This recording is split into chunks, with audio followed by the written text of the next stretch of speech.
Good. So, good afternoon, everyone. Welcome to this Canadian Pugwash Group Policy Conference entitled International Cybersecurity, the Diplomatic Context, Threats and Opportunities for Canada.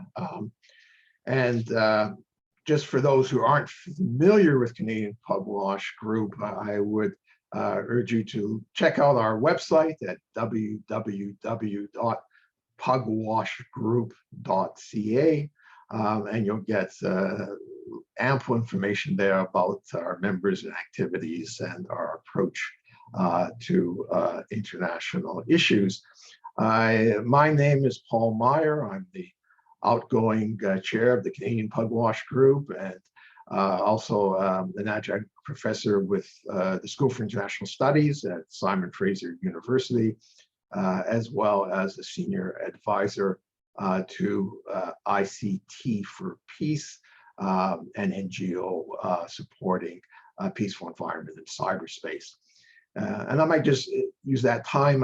We use cyber a lot as the descriptive, but the UN terminology is information and communication technology. So you'll come across the acronym ICT frequently, and you should be aware that that's, you could say, synonymous with cyber.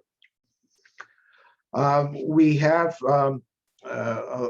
myself and my co-organizer, Peggy Mason, I think have assembled an excellent group of Canadian experts who will address various facets of an increasingly important subject matter for the international community and indeed for international security.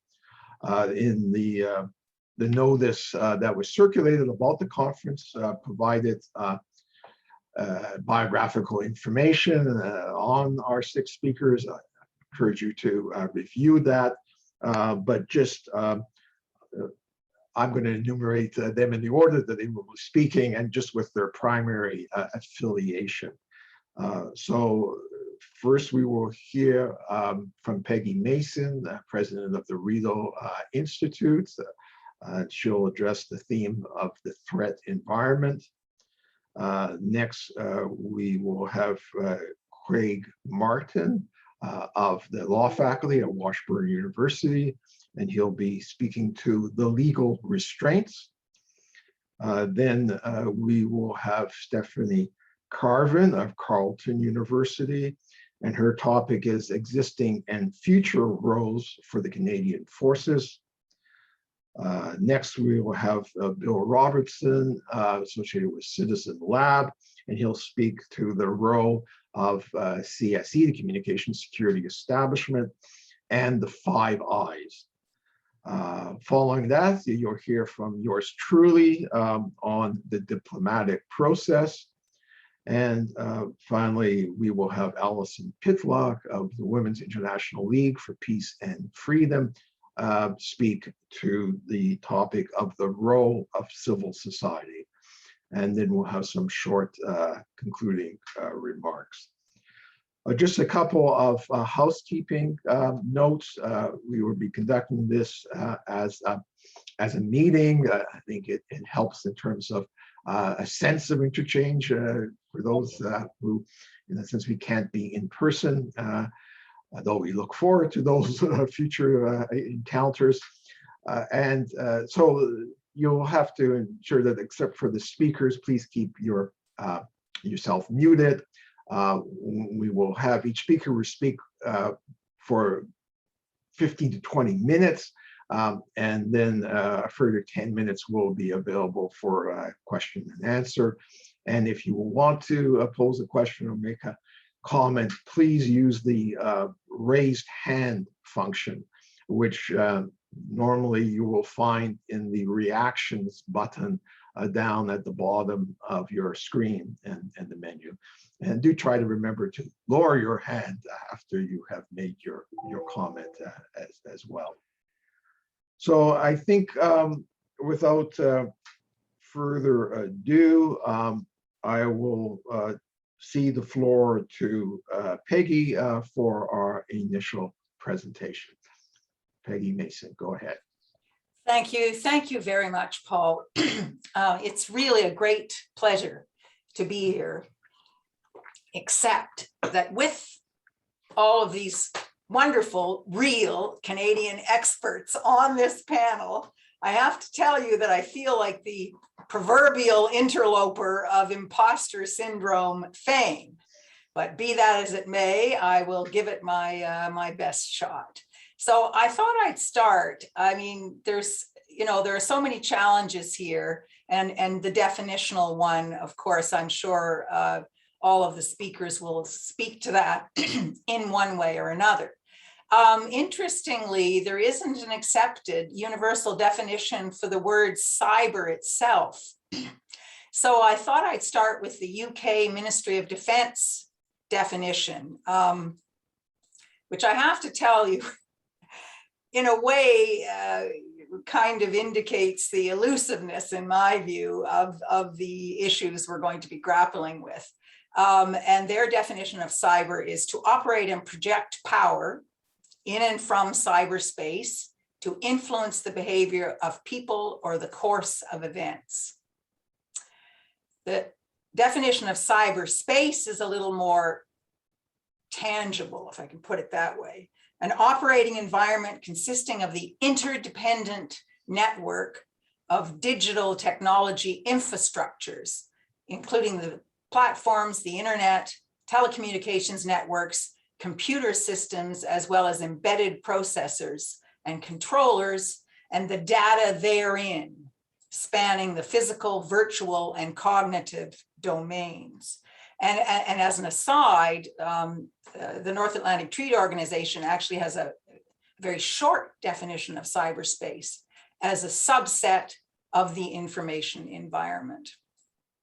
So having started with that, which I think gives just a small flavor of the challenges, the challenge in coming to grips with cybersecurity, how to promote cybersecurity, how to defend against cyber threats, I thought I'd turn next to the Canadian cybersecurity website and the Government of Canada's view of the cyber threat. They start out with a little quote from the National Cybersecurity Strategy, stating that the threats we face in cyberspace are complex and rapidly evolving. I think we can all agree with that. Governments, businesses, organizations, and Canadians are vulnerable, with more and more of our economy and essential services moving online every year. The stakes could not be higher. And they then go into what I think is a kind of a useful discussion. It doesn't disaggregate very much, but I think it's a useful discussion of what they call cybercrime and advanced cyber threats.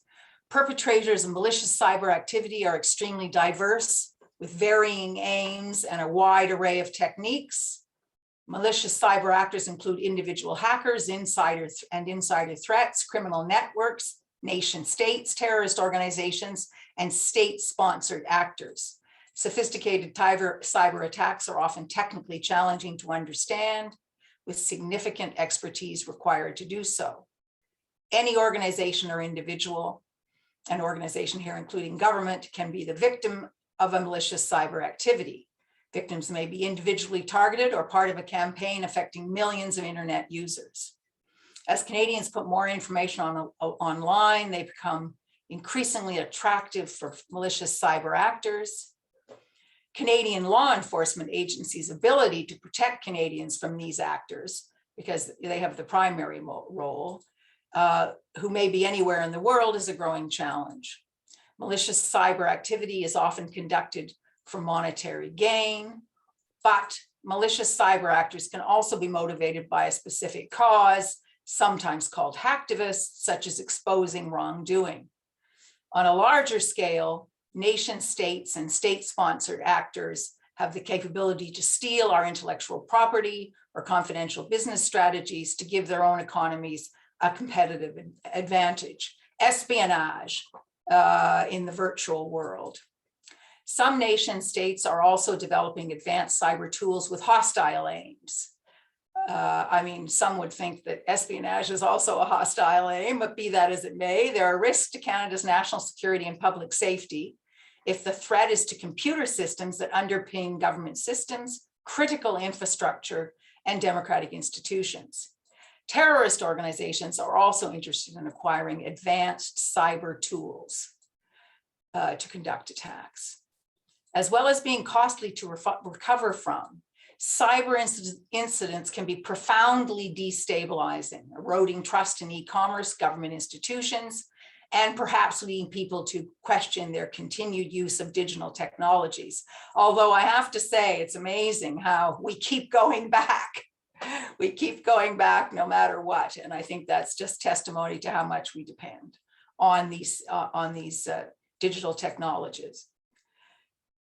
And of course, connecting devices to the internet through the Internet of Things opens the door to new cybersecurity risks. Connected devices without adequate cybersecurity, a massive challenge in itself, and I think Bill Robinson will certainly talk to that. Connected devices are vulnerable to being hacked on an unprecedented scale.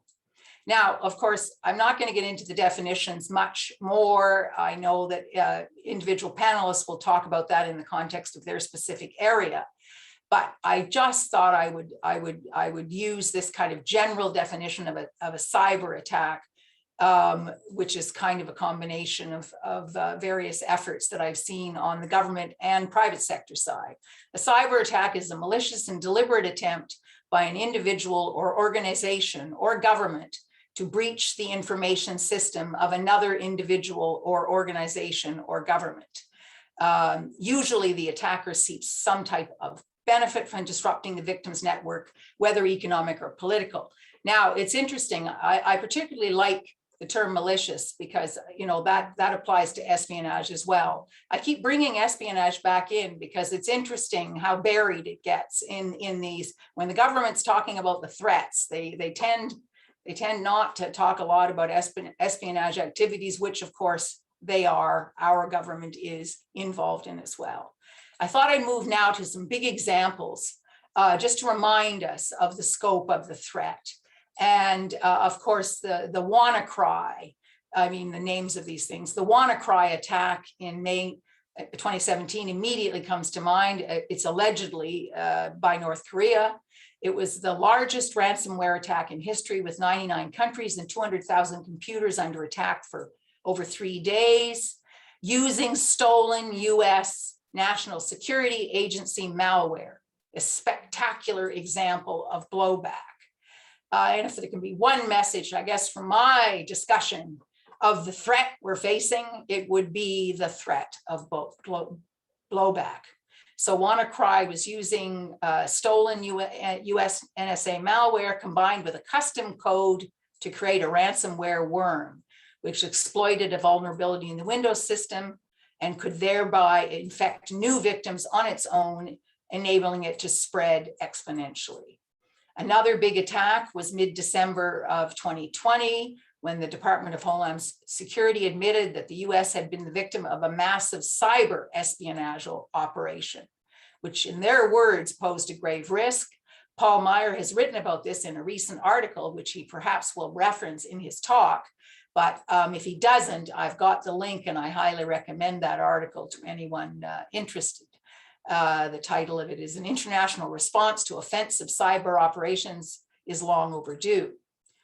So this attack was an attack over 6 months using compromised software upgrades attributed to Russia's foreign intelligence service. The hacking included government systems, including nuclear labs, the Pentagon, the Treasury and Commerce Department, as well as private companies, many of them private technology firms, and think tanks totaling 40 entities in all. And in writing about that, Paul Meyer, I'm now going to quote him because I think it's a wonderful quote: "No one may ever know the full extent of the information extracted or whether the intruders succeeded in creating backdoors that would grant them ongoing access." Another spectacular example and very problematic example, in my view, of the cyber attack problem is Pegasus. this is spying software. I mean, it is a big example, a very good example of the problem. Spying software, that is spyware, that's the flagship product of the NSO Group, an Israeli technology firm. The spyware targets iPhones and Android devices, and once the phone is infected, a Pegasus operator can secretly extract chats, photos, emails, and location data, or activate microphones and cameras without a user knowing. And of course, Canadians should recall that this is the same spyware that was used by the Saudi regime to infect the cell phone of Canadian permanent resident and Saudi dissident Omar Abdulaziz. He in turn had been in regular communication with journalist and friend Jamal Khashoggi, who was assassinated by the Saudi regime in October 2018. And of course, there's a very direct Citizens Lab link there, which Bill Robinson may want to comment on. The NSO Group sells its technology to governments worldwide. And as a result of a massive collaborative, still ongoing investigation called Project Pegasus that involves more than 80 journalists from organizations in 10 countries with technical support from Amnesty International's security lab, it was revealed that this NSO Group spyware had been sold to a variety of authoritarian regimes, including Saudi Arabia and the United Arab Emirates, and was used to target activists, politicians, and journalists. The NSO Group says the product is to be used only for criminal and national security investigations, but the evidence suggests that governments' clients are regularly using it to spy on political opponents, government critics, investigative journalists, and pro-democracy activists. And there's another Canadian connection here with a UN report calling on Canada to better control this type of cyber technology, a recommendation with respect to which was incorporated into a 2018 report of the Senate Committee on Human Rights. How much the government has acted on that, certain steps are taken, but whether they're adequate remains to be seen. And a very recent connection, reports in the media this week, is that former Prime Minister Harper is heading the advisory committee of a Toronto-based company, now looking to facilitate the sale of cutting-edge surveillance technology to the United Arab Emirates. The newspaper report of which led to condemnation from not only human rights, but international cyber threat experts, including, again, Citizen Lab at U of T's Monk Center. So Canada's in the midst of this. Challenges relating to defending against and responding to cyber attacks, of course, and we'll hear a lot more detail about this from the other speakers, include determining if a malicious cyber attacker is a foreign government, a cyber criminal, or a cyber criminal supported by a foreign government using the criminal group as a proxy. Line between nation state and criminal actor is becoming increasingly blurry as nation states turn to criminal proxies as a tool of state power and then turn a blind eye to their cyber crime. So using them for state-related activities and then turning a blind eye to the private cyber crime they engage in as well. The US, for example, alleges that Russia leverages the activities of cyber criminals for its own offensive cyber purposes and then shields them from crimes they commit for personal benefit.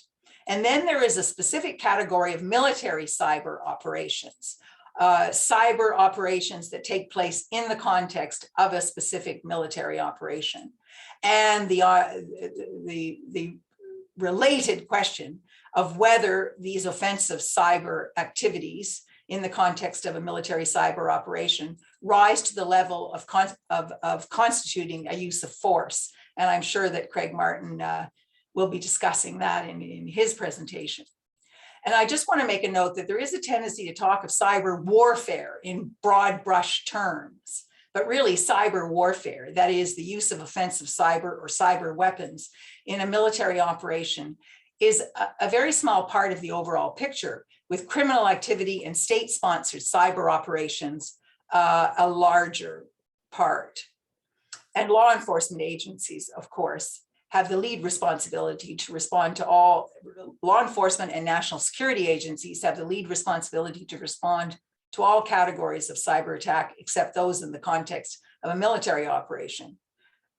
How Canada has organized itself to respond through, among other things, the Canadian Centre for Cybersecurity will be discussed by later speakers. And I won't say any more about that now. My focus is the threat. One of the more controversial aspects of Canada's new 2017 defense policy is a more assertive posture in the cyber domain, with the Canadian Armed Forces being given the ability to conduct active, that is, cyber operations against adversaries in the context of government authorized military missions. And of course, Stephanie Carvin will be looking at that.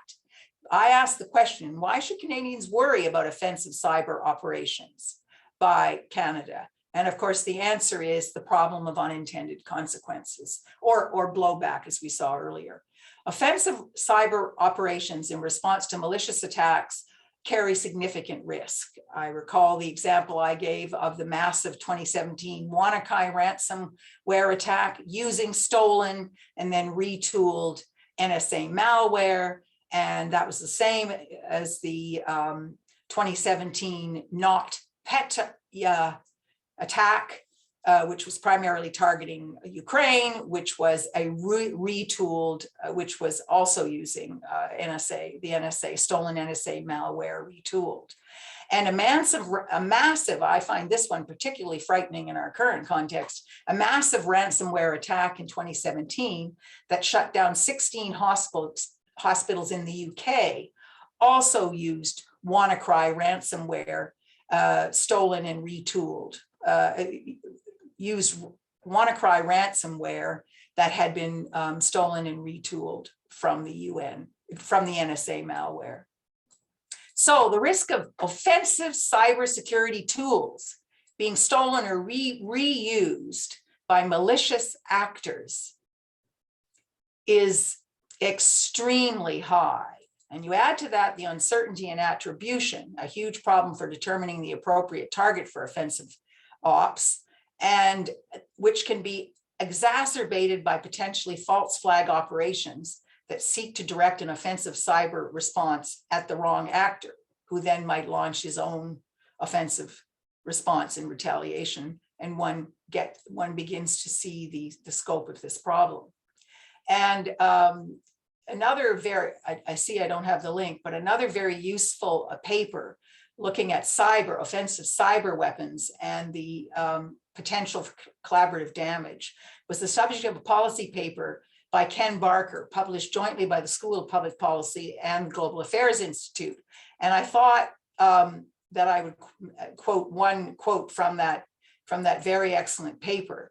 Cyber weapons possess risks of unintended consequences that can make the unintended consequences of kinetic weapons seem trivial. I mean, I'm not sure. I mean, that's saying something. Notably, cyber weapons have much greater potential to impact targets that were not intended by the attacker. For instance, when a virus-like computer weapon is unleashed on the internet to exploit vulnerabilities in a certain system, software in a target country, there's a real possibility that the virus could also infect and damage computer systems inside the attacker's own country that use the same software, or even infect the software of allies who use it. So this is not a question of a hacker retooling. This is a direct consequence of an offensive cyber operation which targets a particular system, but has the unintended consequence of also hitting non-targeted systems. Launching a cyber weapon, and here perhaps is the most horrifying example of all, launching a cyber weapon to disable an enemy's supply chain computer systems and accidentally infecting its nuclear system, setting off a nuclear incident, is a terrifying scenario. It might even rise to the level of a war crime, another question which Craig Martin may or may not want to take on. And before, and since I haven't said anything about well, I have mentioned espionage, but not, but I feel I have to say something about Five Eyes, and I know that Bill Robinson's going to deal with that. But I thought I would just reference a wonderful article by another expert, Professor Michael Geist, who talked about how, you know, Canada might think, well, with these new powers, because it's not only the defense policy of 2017 that gave Canada a more assertive cyber strategy and posture, it was also Bill C-59, which gave the Canadian security and the communications security establishment the power to engage in offensive cyber operations. So Michael Geist makes the point that we should embrace this more muscular cybersecurity strategy with our eyes wide open, recognizing that with explicit authorization for offensive hacking of foreign governments and massive network data collection, Canada is now an active participant in the network disruption and surveillance programs whose revelations through Snowden shocked many only a few years ago. Okay, I'll just end by talking about the scope of the threat in terms of the number of countries that are involved and the secrecy that surrounds this. It's believed that up to 30 countries possess offensive cyber capabilities, with these capacities and the policies governing their use often shrouded in secrecy. And I'm quoting Paul Meyer for a third time. He's very active in this area. He quotes, and I think it's very, very useful to bring this perspective in. He quotes Indonesia speaking in the UN context on behalf of the non-aligned movement of 120 states from the developing world, expressing concern over, quote, the militarization and weaponization of cyberspace through the development of cyber offensive capabilities in a manner that could turn cyberspace into a theater of military operations. And recall that I started out my discussion going into some length at how vulnerable we are and how dependent at the same time we are on cyberspace. Now, I will end with the point, of course, not all countries are entirely secret about their cyber capacities and policies. States such as the UK, Australia, and the Netherlands, and Canada's starting to go this way, have affirmed that they possess, go this way in terms of transparency, I mean, but we've got a long way to go yet, have affirmed that they possess offensive capabilities while asserting they will only be employed in a manner compatible with their obligations under international law. And as I know you'll hear from Craig Martin, that's as fine as far as it goes, but there is a lot that is unregulated or underregulated in terms of determining what those obligations are under international law. I'm going to stop there. I thank everyone, and I very much look forward to discussions, comments, and the presentations from the real experts. Thank you very much.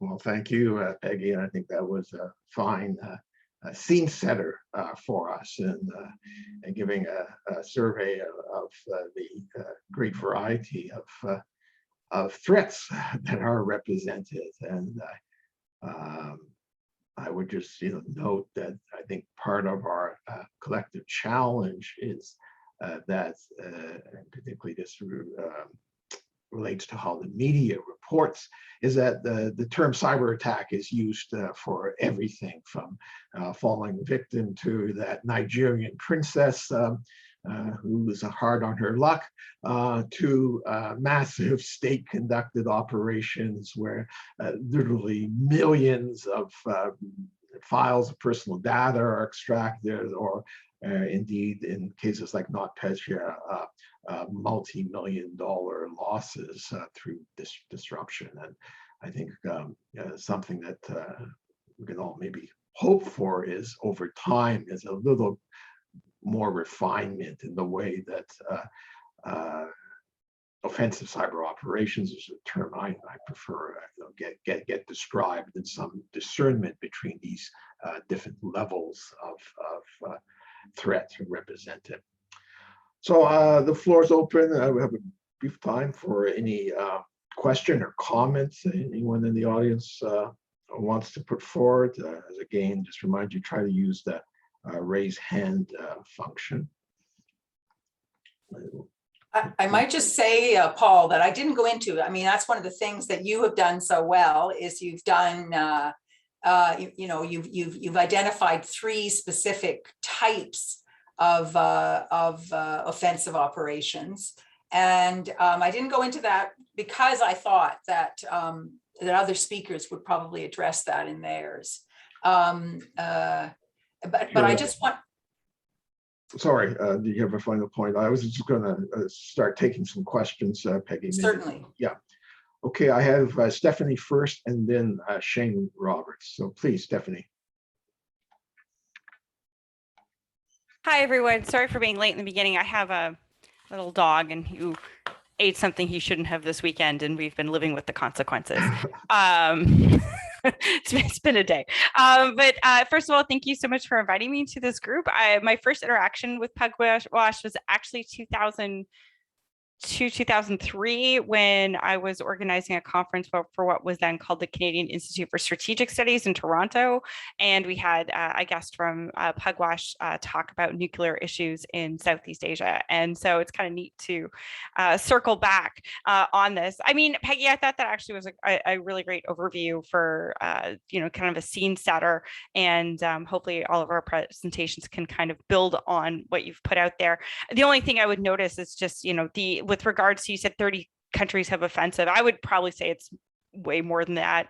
And I think one of the concerns that we have is, like, if you look at Iran as a case study, just how quickly they were able to create their cyber capabilities. There's also a really good podcast out there called The Lazarus Heist, which talks about how North Korea developed its cyber capabilities and just how quickly they're, were able to, nation states can do this, right? Like, I mean, this is not developing nuclear weapons. These kind of things can be done really, really fast. But just in terms of my question now, finally, sorry.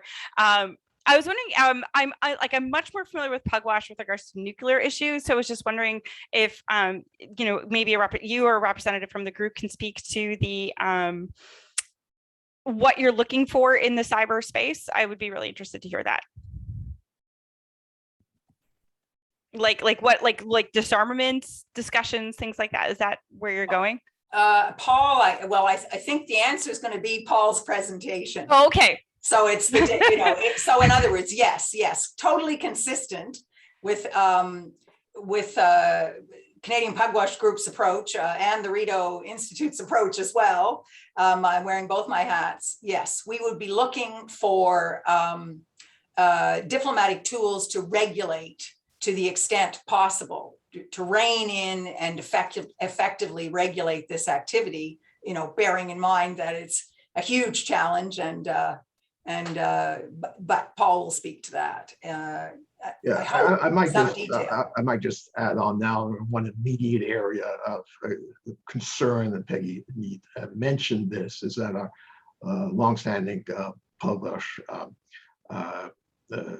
attention on the threat posed by nuclear weapons, particularly any scenarios that might lead to the use of nuclear weapons. This has become more complicated when you put the cyber operation overlay, and you quickly come up with some hair-raising scenarios in terms of affecting or manipulating, let's say, the early warning systems in a context of a crisis to the nuclear weapons establishment of a hostile country. So in that sense, there's, I think, a very present and immediate risk that should be addressed, now. But it is also more broadly aligned with our association's concern with promoting a more peaceful international climate and trying to prevent conflict, wherever possible. Can I just jump in again to ask? I just want to ask Stephanie. I'm very glad. I wanted to refer to her point about 30 countries having the offensive capability, because believe me, I tried to track down information on that. I mean, I'm not surprised that you, Stephanie Carbon, have better sources of information on that than me. But what my plea is then is that if you can maybe not put in the chat now if you don't have it, but if there were sources, if there were good, reliable sources where we could get a handle on the true numbers and who some of those actors, problematic actors, might be, but beyond, you know, the known China, Russia, Iran, North Korea, that would be very, very useful.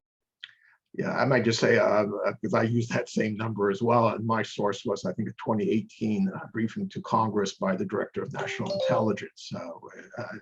That figure is given, though.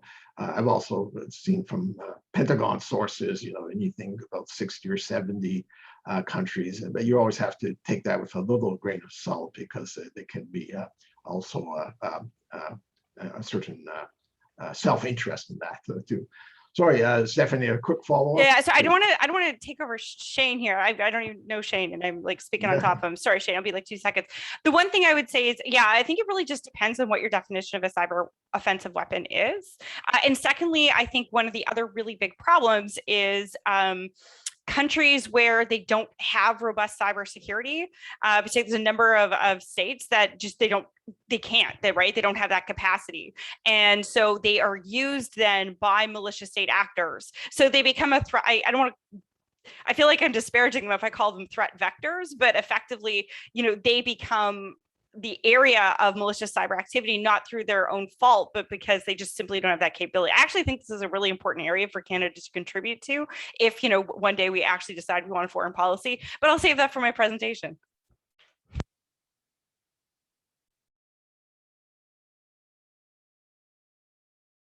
You're muted, Paul. Sorry. Shane and then Tariq, if I could ask you both to make your points now, and then we'll, Peggy will be able to respond. Shane first. Yes, okay. History is sometimes useful for posing heuristic questions because things often go in cycles.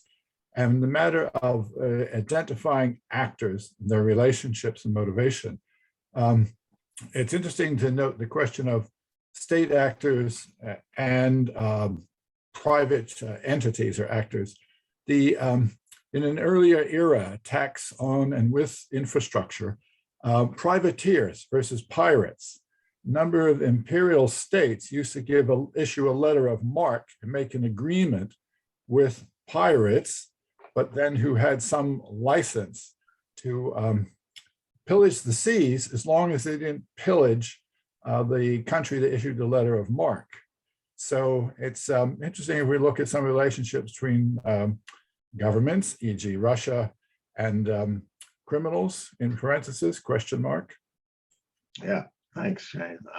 Tariq, your comment or question?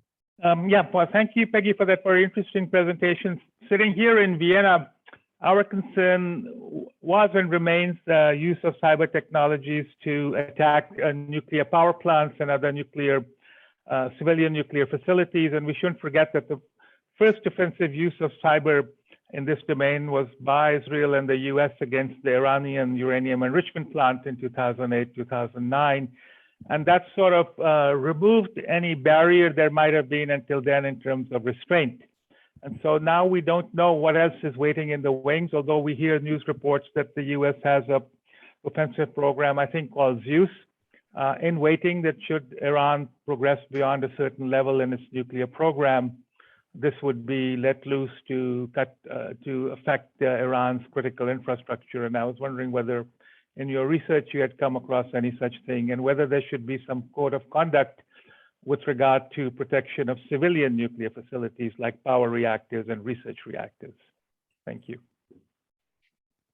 Thank you very much. Well, on this one, Tariq, I mean, I don't have any further information with respect to Zeus, but with respect to the whole issue of code of conduct and so on, and I mean, Paul will I'm sure be speaking to the fact that we actually, there have been these various UN efforts with groups of governmental experts, and there was in fact, you know, trying to agree on responsible norms of responsible state behavior. And of course, one of the key ones that was agreed on I've forgotten now the exact date, Paul will have the information, was of course with respect to non-attacks on critical infrastructure.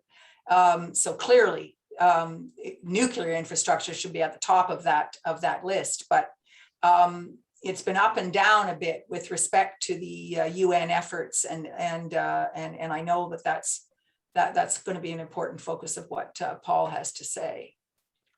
Great. Well, thanks, Peggy. I think it's time now for moving on to our next speaker, and I'll give Craig Martin the floor for legal restraints. Craig, over to you. Well, thank you very much. And thanks to the Canadian Pugwash Group for having me as a guest on this webinar. It's a real pleasure to be here, and a special thanks to Peggy Mason for inviting me. And we've heard from Peggy, the entire issue of cybersecurity is a hugely important, broad, deep, and complex problem. And I've been asked to really just discuss the legal restraints relevant to cybersecurity. And I'm going to focus more on the international law restraints on state actors or agents of the state, or at least agents to which the actions of which can be attributed to a state, and the national security issues related to cyber operations, as opposed to individual criminal or malicious cyber activity and individual or private security. But of course, one of the reasons that cybersecurity is in fact such an important issue is precisely because there is considerable uncertainty just how different areas of international law relate to cyber operations. And I can only give a very brief summary of some of the more salient issues and developments in the 15 to 20 minutes that I have. And I'll focus primarily on the issues and developments in the legal regimes relating to the use of force and armed conflict. But I'll note a few underlying themes that I think are important to bear in mind in thinking about these issues at the outset. The first is that state positions are developing rather slowly and not necessarily in an optimal manner, in part because warfighting countries, including countries that we're allied with, are afraid of binding their own hands. A second theme is that as we think about how the law should develop, states should be cautious about developing specific principles or interpretations for the purposes of dealing with some specific threat posed by cyber operations, without considering how such a development may impact on the integrity of the broader legal regime. And we've seen this in the so-called global war on terror, in which the elements of the doctrine of self-defense were distorted and undermined by efforts to address narrow threats of transnational terrorism. To take just one instance, efforts to justify targeted killing and strikes against non-state actors in non-consenting states. And then a third theme, which I think others on the panel will speak to much more than I, but I just want to sort of flag it, is the question of where Canada is in the development of international law as it relates to cyber operations. Other states, many of them allies of Canada, have begun to issue statements and position papers on some of these legal questions, thus beginning the process of developing customary international law on issues of cyber operations. And it strikes me in any event, and again, I'm not an expert on Canada's position on cyber operations, but it strikes me that Canada has not really been part of that conversation to date. So the starting point is to emphasize that there is, of course, no specific treaty regime that governs cybersecurity issues. There's a treaty on cybercrime, which most of you are familiar with, the Budapest Convention, but there's no convention or treaty governing cyber warfare, cyber operations that threaten national security, or cyber operations that are viewed as an intervention in the sovereign affairs of the state. And thus, this is paradoxically in part, as I said, due to the resistance of Western countries, the United States in the lead, who are worried about binding their own hands or limiting their own scope of operations. So the starting point is that cyber operations are simply understood to be governed by existing international law regimes, such as the law of state responsibility, the jus ad bellum regime, which governs the use of force, international humanitarian law, which governs the conduct of armed forces within the context of armed conflict. But the question we're left with is how does or should these regimes exactly apply to cyber operations?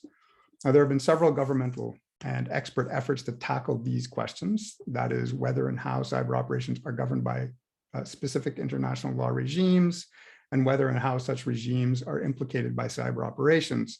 And many of you on the call are going to be quite familiar with the product of those efforts, such as the group of experts working under the auspices of the NATO-affiliated Cooperative Cyber Defense Center of Excellence in Estonia, which produced the Talon Manual 1.0, which dealt specifically with use ad bellum and use in bello, or IHL, aspects of cyber operations. It was updated with Talon Manual 2.0, which added other legal regimes, such as space law and the law of state responsibility. And there's a Talon Manual 3.0 that is currently under development. There have also been several group of government expert, or GGE, reports working under the auspices of the United Nations, as well as the Open-Ended Working Group, or OEWG, which had a broader base of state parties. But it's really the Talon manuals that have emerged as having considerable authority in terms of laying out or codifying international law as it relates to cyberspace. But it should be remembered that the Talon manuals really are nothing more than the opinions and the observations of experts, and it has no authority as a source of law. Now, as I mentioned at the outset, in the past 4 years, a number of states have started to publish the government positions and interpretations regarding how different legal regimes relate to cyber operations. And these include the United States, the United Kingdom, France, the Netherlands, Israel, Australia, New Zealand, Finland, to name just a few of the more important ones. And some of these positions and statements are taking quite clear and unambiguous positions in relation to how international law applies to cyber operations. So we're beginning to see the beginning stages of the development of state practice and opinio juris, leading to the emergence of customary international law principles, but we're still in the very early stages. And what is more, there are differing positions taken by some of these states, which leaves us with continuing debate and uncertainty. So there's even considerable uncertainty as to how general international law applies to cyber operations. So just by way of example, the United Kingdom, for example, has challenged the idea that there is a specific rule of sovereignty that can apply to cyber operations or in the context of cyberspace. There are similar issues in the context of the law of state responsibility, specifically the no harm principle, which those of you who do environmental law or climate change will be very familiar with, and the obligation of due diligence. There are disagreements among the states who have already staked out positions regarding precisely how far the duty of due diligence goes. So in other words, do states have an obligation to develop capacities and to monitor for purposes of detecting and thereby preventing cyber operations that would be harmful to other states from being routed through their territory and their infrastructure systems, as I think Stephanie alluded to just now?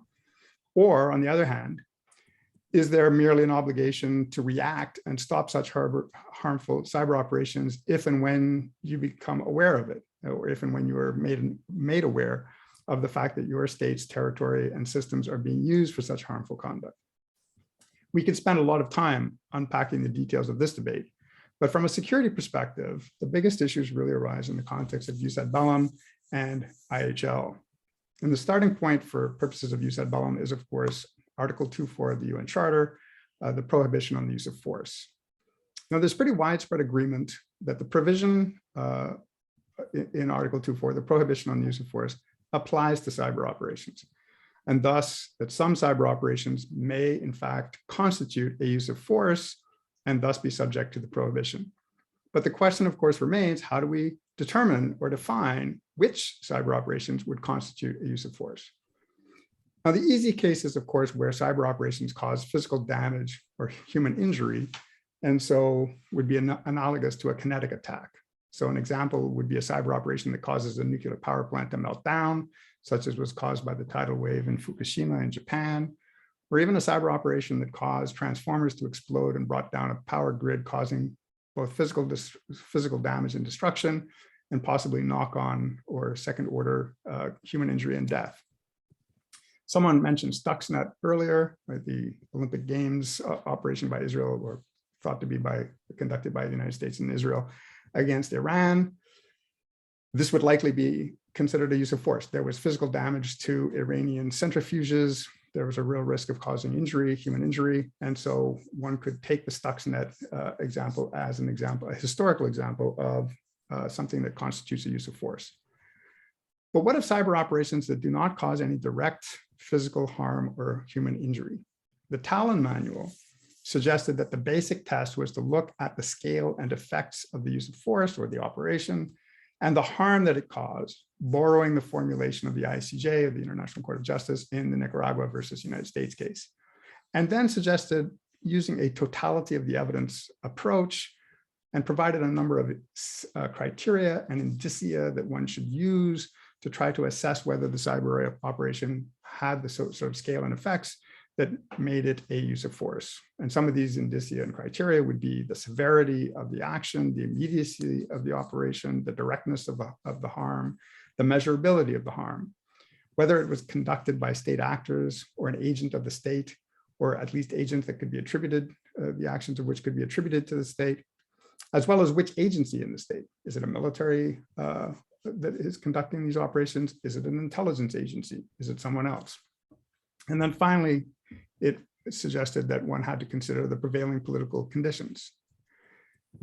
So more importantly, the state positions that I mentioned earlier have begun to stake out interpretations on this issue. And the French in particular have taken a very expansive view, suggesting that cyber operations that do not cause physical harm or human injury may nonetheless constitute a use of force prohibited by Article 2.4 of the Charter.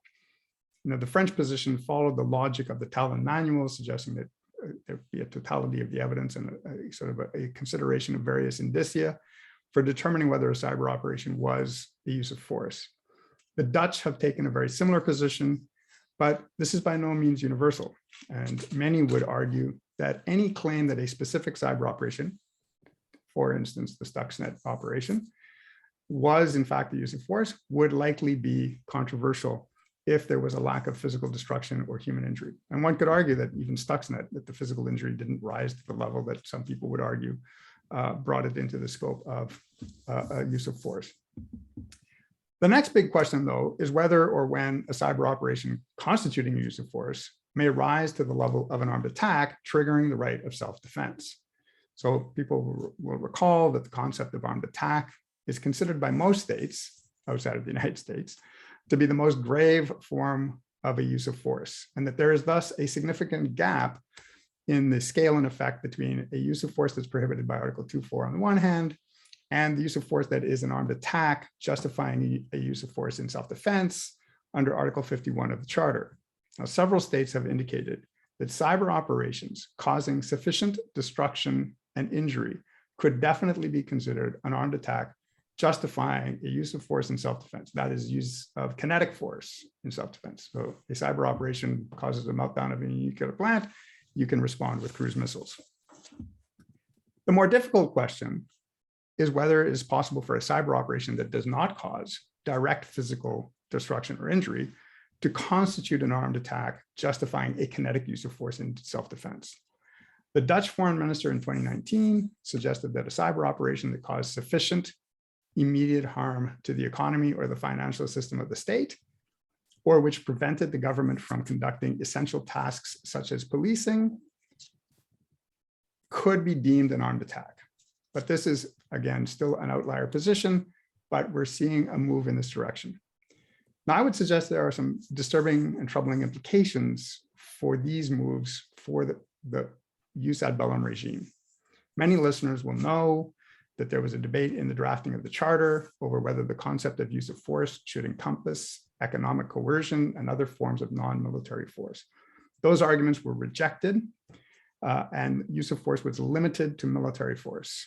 But now, due to the threat of cyber operations, states are starting to shift on this point, suggesting that cyber ops that cause harm to financial interests alone could constitute not only a use of force, but even an armed attack justifying a use of force in self-defense. Now, this tends to reduce the threshold for the use of force in self-defense, thereby potentially destabilizing the jus ad bellum regime and perhaps undermining international peace and security more generally. Just as efforts like the unwilling or unable doctrine in the global war on terror threaten to undermine the jus ad bellum regime as well.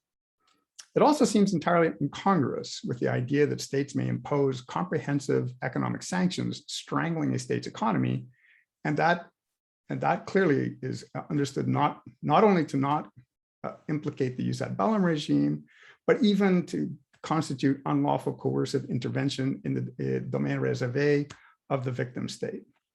But somehow achieving the same result, strangling the economy and the financial system of the victim state through cyber operations, now all of a sudden does implicate not only the regime involving state intervention, but even the jus ad bellum regime.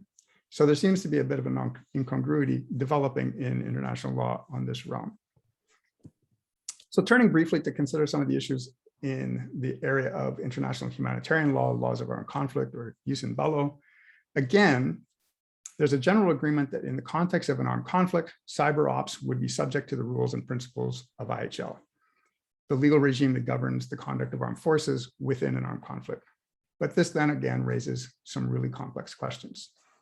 So one of the biggest issues is whether a cyber operation that does not cause destruction or injury can constitute an attack for purposes of IHL. It will be recalled that several of the core principles of IHL, such as the principle of proportionality, the principle of precautions in attack, and most importantly, the principle of distinction, all use the concept of attack. Right? In other words, to take the principle of distinction as an example, armed forces are prohibited from making civilian or civilian objects the object of attack. Similarly, there's a prohibition on indiscriminate attacks. That is, a failure to distinguish between civilians and combatants or between civilian objects and military objectives. Now, the term attack is defined in Article 49 of the Additional Protocol 1 to the Geneva Conventions of 1949 as, and I quote, acts of violence against the adversary, whether in offense or defense, close quotes. So on its face, this would seem to exclude nonviolent cyber operations that cause neither physical destruction or injury, at least directly.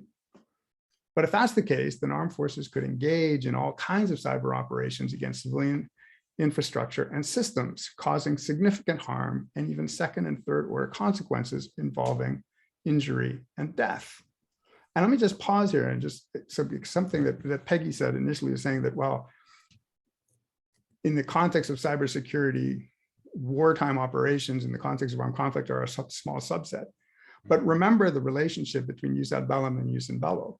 So if a state engages in a cyber operation that constitutes the use of force, if it's deemed to constitute a use of force, well, then that triggers an international armed conflict, and all of a sudden the IHL applies. And so the other state in response is now not only governed and constrained by IHL, but also given authority by IHL. And if IHL is deemed to provide authority to use cyber operations against civilian objects, you can imagine the breadth and scope of possible operations. Now, the Tallinn Manual takes the view that attack, as that term is understood in IHL, and the definition of acts of violence in Article 49 of the Additional Protocol must be understood to include some form of non-physically destructive cyber operations. And it adopted the concept of loss of functionality as the damage criteria. And I have to say, and for those who are probably quite familiar with the development of the Tallinn Manual, this was a shift, right? So people like Michael Schmidt, who are at the center of the Tallinn Manual, initially took the view that attack meant attack and it could only be attack and it required physical violence as the textual interpretation of Article 49 would suggest, but they shifted over the development of the Tallinn Manual and so adopted this idea of a loss of functionality. So in other words, a cyber operation that caused a loss of functionality in infrastructure or information systems would constitute an attack for purposes of IHL.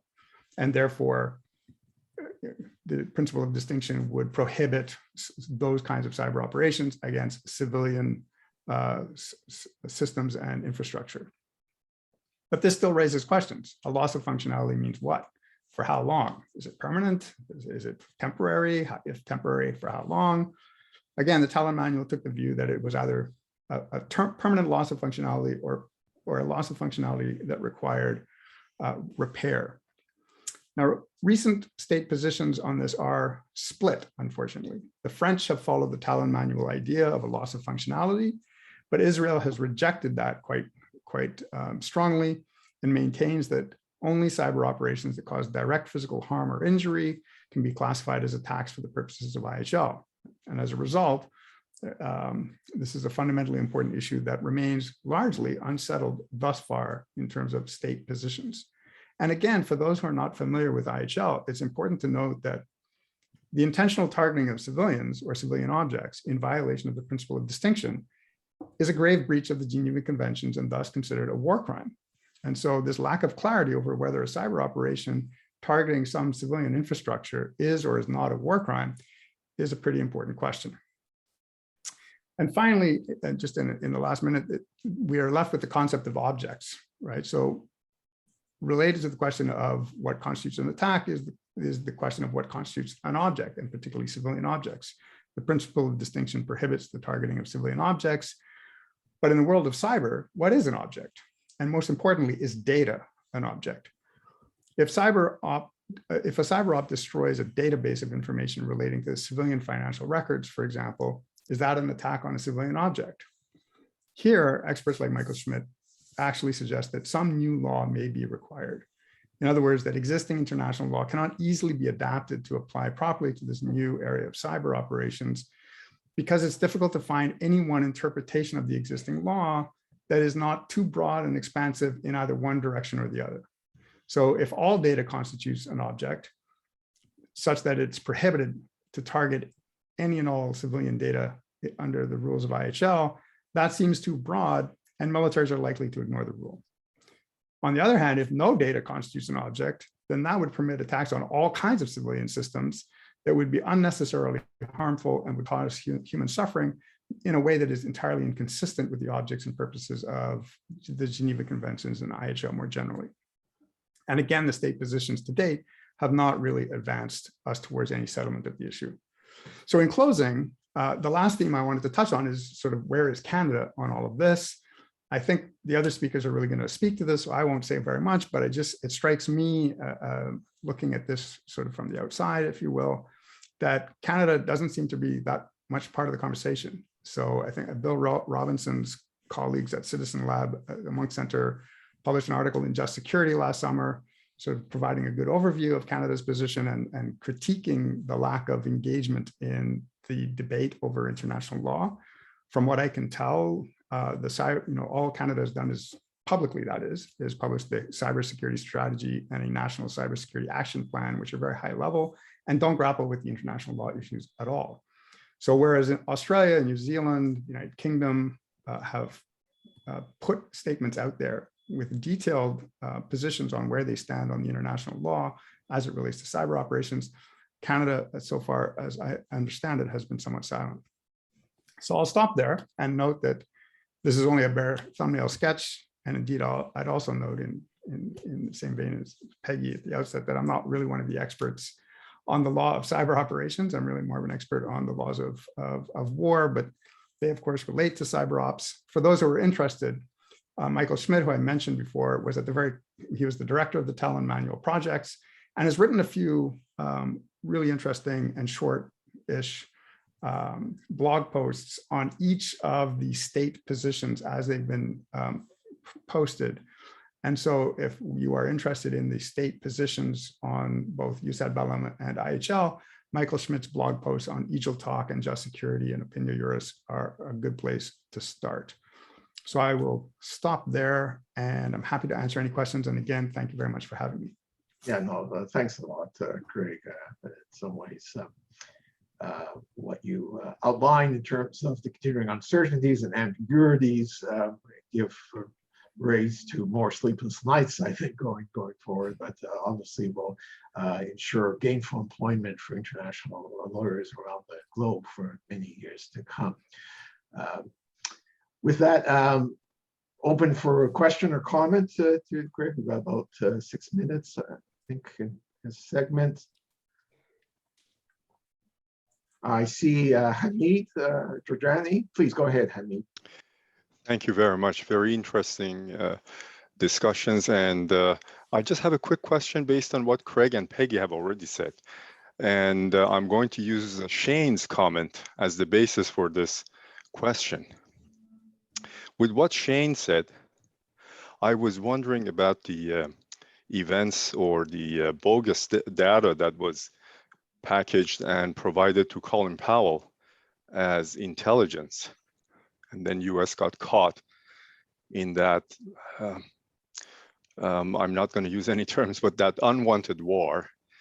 Now, if someone with enough tools and sophistication causes some damage in the manner that was done during that episode, how are we going to deal with that? And here, I think what Craig was talking about, the ambiguities and lack of clarity, is very important to be addressed. Thank you. Yeah, thanks. I mean, I think, Craig, before I give you the floor, I'll ask Walter Dorn to pose his question just for, and I see Jessica has also got one. So why don't we just get the questions gathered, and then Craig, if you could please take note of them and try to have a response collectively. So Walter, you're next. Go ahead, please.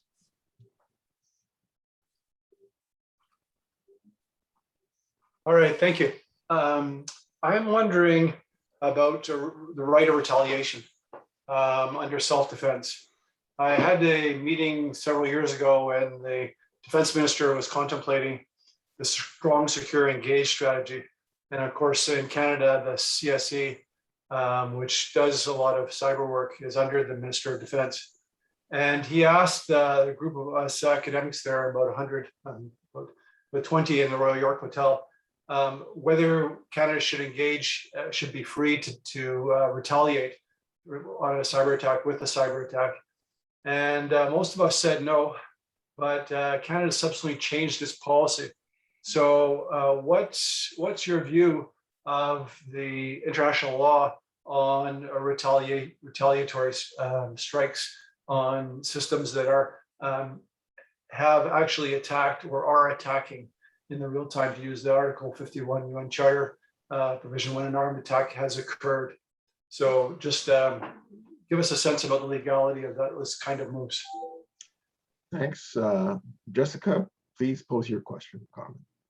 Hi. Yeah, I'm wondering if you see an evolution or an interaction between the evolution of international law when it comes to cyber and other domains of emerging warfare. I'm thinking about outer space, which seems like it's just a little bit behind where you are on cyber. And this question of what counts as the use of force or an attack is very much undecided, but in practice, states seem to be clinging to that distinction of the physical use of force. And I've heard China refer to that. I've heard the UK refer to things that do not go boom as below threshold.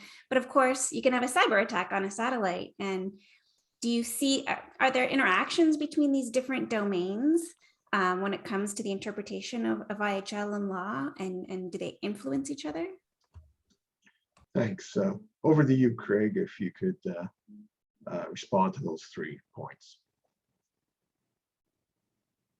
Thank you very much. I mean, those are all great questions and hard questions. So to begin with Hamid's question, with the misinformation that, and when we could spend a lot of time in terms of the extent to which the information that was given to Colin Powell before his famous speech to the Security Council was known to be false by the people who gave it to him. I'm actually in the middle of the book To Start a War, which, if you haven't read, is actually a really good account of the run up to the war in the invasion of Iraq. But I think the more general question you have is, whether that kind of misinformation, disinformation could be promulgated through cyber means. Like, how should we think about that? And this, I think, in an event, I mean, just thinking out loud, that this really falls more into the category of sort of active measures. And again, there's this great book, I'm blanking on the author's name, but the title of the book is Active Measures. It just came out a couple of years ago, which really is a history of active measures dating to the early parts of, or actually late 19th and the early 20th century, all the way through to the Russian interference in the election of 2016. Where government agencies, intelligence agencies get engaged in this kind of deliberate misinformation, disinformation. And this gets to Peggy's point, where, to what extent does international law limit, constrain intelligence operations? And the short answer is not much, right? It's a very undeveloped area of international law. And so I think that that kind of disinformation would not be covered by the kinds of things that I'm talking about. It certainly wouldn't implicate, use ad bellum or IHL, and it would be questionable whether it even would trigger or implicate the law of state responsibility. I'd have to think sort of longer and harder about that, because you're suggesting, well, yeah, but if the disinformation is the direct cause of something like an invasion, surely there should be some state responsibility for that.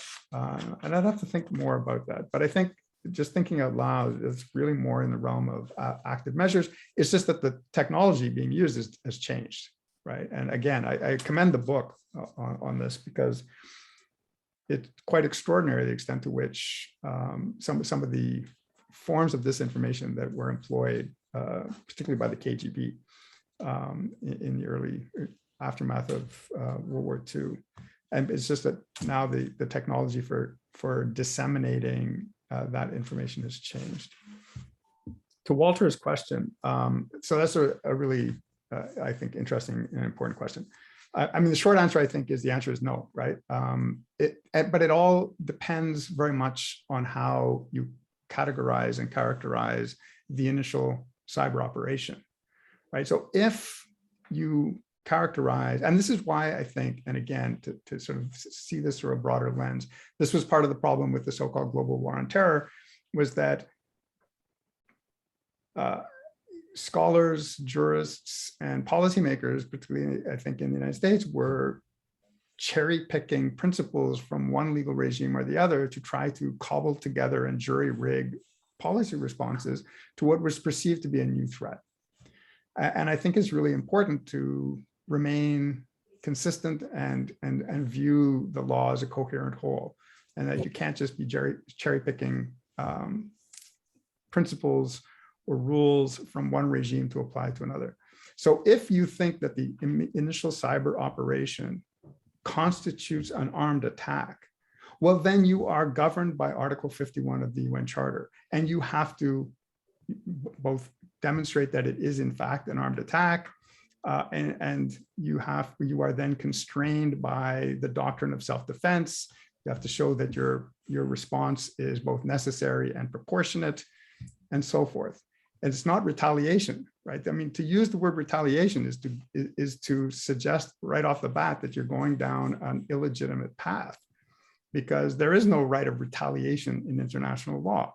Now, there is the law of countermeasures, which is part of state responsibility, but countermeasures is separate and apart from jus ad bellum. So if you characterize the initial cyber operation as something other than an armed attack, if it's just, you say this is a malicious cyber operation, can we respond with a cyber operation that would itself be unlawful, but for the fact that we are responding to an unlawful act and we are trying to induce that country to comply with its international legal obligations? Well, then you have what used to be called reprisals and now called countermeasures. And there are conditions that you have to satisfy in order for those countermeasures to be permissible and legitimate. One of which is that the results have to be temporary. You have to give notice. You have to put them on notice that the purpose of the countermeasure is to make them comply with their international legal obligations. But it's not retaliation. I mean, it was once, I think, the word retaliation creeps in, you have a problem, because it's either self-defense, in which case you are governed by the doctrine of self-defense, and you first have to establish that it is in fact in response to an armed attack. And by the way, you have to send a letter to the UN Security Council saying we are operating under Article 51 of the UN Charter and responding to this armed attack. Or it's not an armed attack and you're engaging in countermeasures, but in which case you're again governed by the law of state responsibility on countermeasures, and you have to give notice and you have to go through and satisfy all of the conditions for countermeasures. So Jessica, to your question,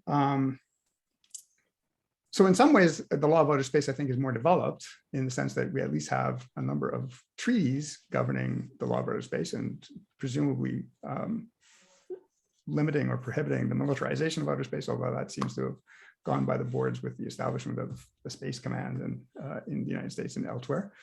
But to your broader question, I think, which was, do I see sort of the law of jus ad bellum and IHL sort of evolving and developing to be applied in places like the law of space for the law of cyber operations? I think the short answer is yes, right? So we are, and this is where I think the argument is that international law as it exists is now just being applied to cyber operations, but there are going to be some problems, right? And so this is where I think when Michael Schmidt said, when it comes to the issue of how you define objects in the context of IHL, there's a bit of a problem. And that, there is an argument for making some new law because the existing law just doesn't apply well. It doesn't fit some of the new concepts. And so you might argue that some of the same problems exist with dealing with outer space, right? Thanks, thanks, Craig. I'm afraid we've run out of time. Out of time? Yeah, we'll have to move Sorry on. about that. I know Robin and Dan had points they wanted to make. Maybe they could put them into the chat because we need to now switch to Stephanie Carvin and her presentation on existing and future roles for the Canadian Forces. So please, Stephanie, you have the floor.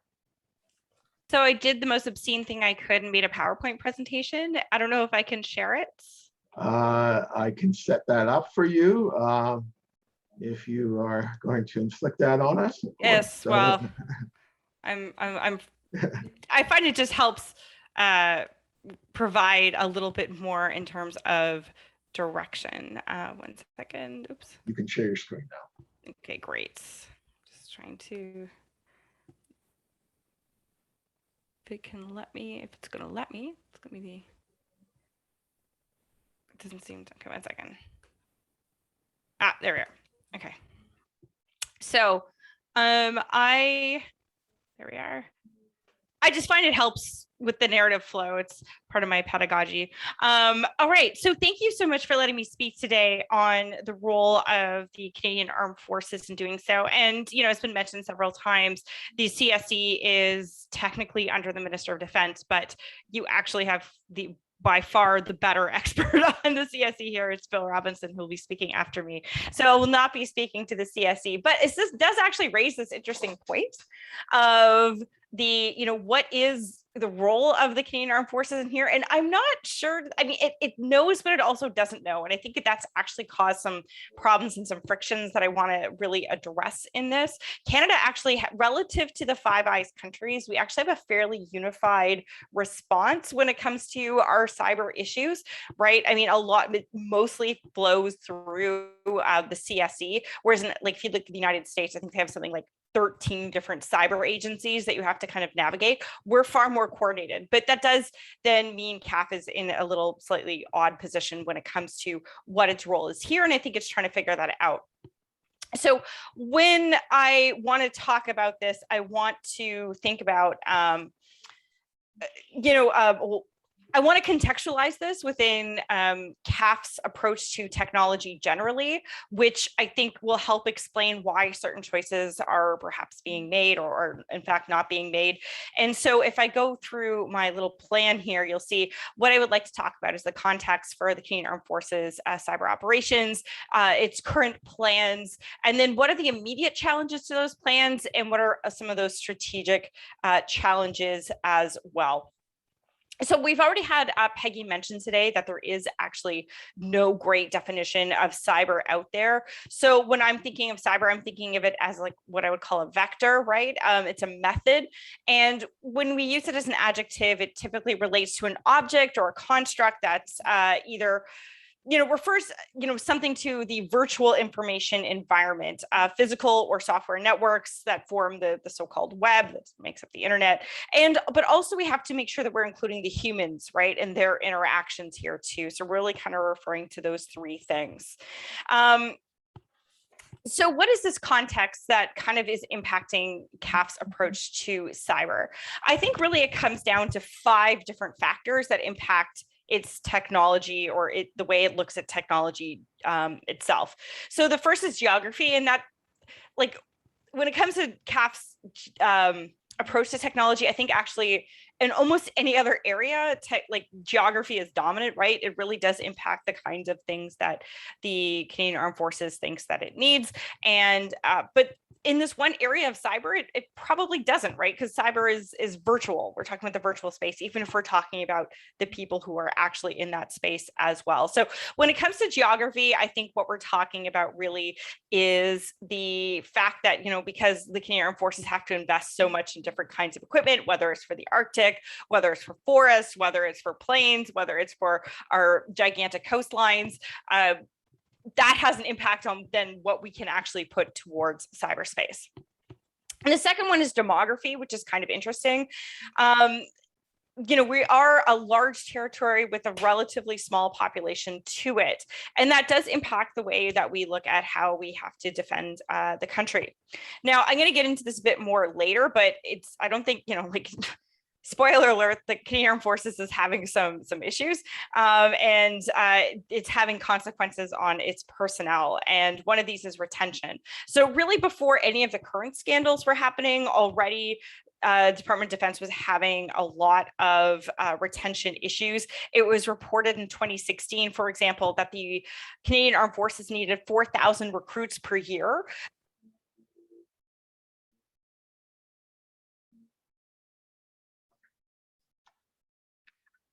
That's definitely what happened there. We've lost your sound. Yeah. Oh, my apologies. I think I hit my, I'm Okay. sitting cross-legged and I think I hit the thing. Is that better? Yes. Sorry about that. Okay, Yeah. so I don't know where you lost me. I was talking about geography. Yeah, we're talking about scandals, actually. Oh, No, okay. retention. The last thing you said was DND was having retention issues even before all of this, right? All of the scandals that are currently happening. So I'll just go back to that. By 2016, it was published in the newspaper that the Canadian Armed Forces needs 4,000 people per year. And that's just to maintain its current level of 68,000 people in active uniform. That's not even to grow where they are. And I strongly suspect that since the pandemic, that has actually worsened. It has the ability to recruit. It's a very slow process. One of our PhD students is actually trying to join the military. It's taken him 2 years. He's a PhD student who speaks French, and I have no idea why it's taking them so long to recruit him. But there you go, right? It's a very slow process. So, from that perspective, talented individuals who are good at cyber and might enhance a cyber capability, they're probably going to be far more likely to go into companies like Google, companies like that. I don't think that's any kind of breaking news. But also one of the issues is that, so there's that constraint there, but also I think we have to remember that the fact that the Canadian Armed Forces has trouble recruiting also means that it's going to want to develop or procure more automated technologies, right? Because it's going to try and solve its manpower issues through technology. And so I think we have to remember that, when it's going to try and substitute people with machines effectively. So that actually is a thing. And related to that actually is the fact that technology is changing who we may see as a soldier in the future. Right now, the idea of a soldier is someone who's, like 6 foot high and can run like many, many kilometers with heavy weights on their back. Well, maybe that's going to be replaced in the future by someone who's actually really good at sitting in a chair for like 12 hours a day and who can process information and can look at things. And so, people who might have otherwise been disqualified from military service may actually soon be seen as soldiers themselves. And there's pros and cons of that as well. But I think technology does have that impact. The third thing that I think is important here is industry. And here I'm really going to focus on 2 issues. First, the private sector has really replaced the Department of Defense as the driver of a lot of the technologies that militaries want to use. And this is a huge difference from the Cold War. The militaries have less control over what's developed and even partnerships. And many companies in the cyber domain don't actually want to work with militaries or are having challenges when they do. So for example, at Microsoft and Google, we have seen employees walk out when they find out that they're actually been assigned to work on military projects. They don't want that to happen. At the same time, though, it then becomes harder for disarmament groups to work with necessarily those actors that are producing those technologies to ensure that they're thinking of, kind of a lot of the law of war issues that were just talked about in the last presentation when they are actually developing the technologies that they have. And it's really hard bringing everyone together. The other issue with the industry is procurement. We just are bad at it. We can't procure. We couldn't, procure ourselves out of a paper bag sometimes. I won't get into that too much here because it's just gonna make me want to tear my eyebrows out. The fourth thing here that I think is really important is Canada's military power, middle power status. Our security is really dominated by alliances. That's just how middle powers tend to do their security, right? In kind of these joint coalition operations. But that generally then means that we can't just procure whatever technologies that we want. We have to make sure that our technologies are compatible with other states. And we may actually face pressure from, the more significant powers to procure certain things or not procure certain things or take certain approaches to our technology, right? So all that to say is we have to think in terms of our alliances when we actually are thinking about this particular issue. And the final issue here is technological change itself. And here we can point to two particularly salient issues, which are vulnerabilities created by technologies, particularly cyber technologies, and the demands that come with the pace of innovation. And so there's this statement here from the Strong, Secure, Engaged strategy of 2017, which says that technological developments point to a future of defense that is expected to be vastly different than today, with a greater emphasis on information technologies, data analytics, deep learning, autonomous systems, advancements in the electronic, magnetic, and cyber domains, as well as a range of transformative technologies from quantum computing to synthetic biology. Any number of these advances has the potential to change the fundamental nature of military operations. Whether or not that's true or not is kind of a separate conversation, but that's the way that the CAF is kind of looking at this. So in terms of their approach to dealing with these issues, there's really three kinds of things. The first is that they're trying to just replace and enhance current capabilities, right? Let's just keep and replace what we have. I have a list here of different of military of technologies here. So one is replacing airplanes, which is LOL procurement. The acquisition of Arctic offshore patrol ships, maritime helicopters, torpedoes, ground-based defense systems, all-terrain vehicles, and also unmanned vehicles, which we'll get to in just a minute, because it actually features in number 2, which is the newly emerging technological capabilities. So cyberspace, hi Jessica West, and remotely piloted systems. And if you don't know Jess West, she's probably one of Canada's best like military space, I don't know, just military space people. But in terms of cyber specifically, D&D observes in Strong, Secure, Engaged many of the risks discussed above. The use of cyberspace by violent extremists, espionage, a lot of the things, of course, that Peggy mentioned in the beginning, so I won't go this too much. It's all very recognized. And this is the justification for the active cyber or offensive cyber, they prefer active, they see it as an important part of the evolution of the role of the Canadian Armed Forces. Also, kind of cyber adjacent is the role of remotely piloted systems or unmanned or autonomous systems. So I think I call this RPSs in the paper, or at least the presentation here today. And they envision a bunch of different ways that this can be used, and I can talk more about that in the questions if people are interested in, but I kind of want to keep it cyber focused. And then finally, D&D is aware that because of these old systems of military R&D have changed along the lines that I mentioned earlier, so they're trying to set out new models of innovation. I'm not sure how successful they are, but they're trying to create clusters. I think they just kind of took that language from the private sector, but clusters of academics, industry, and other partners working together. And they're trying to so they've come up with these new programs like the IDEAS program that, over $1.6 billion over 20 years, which actually isn't that much money over if you think about it, but they are trying to spark innovation within Canada.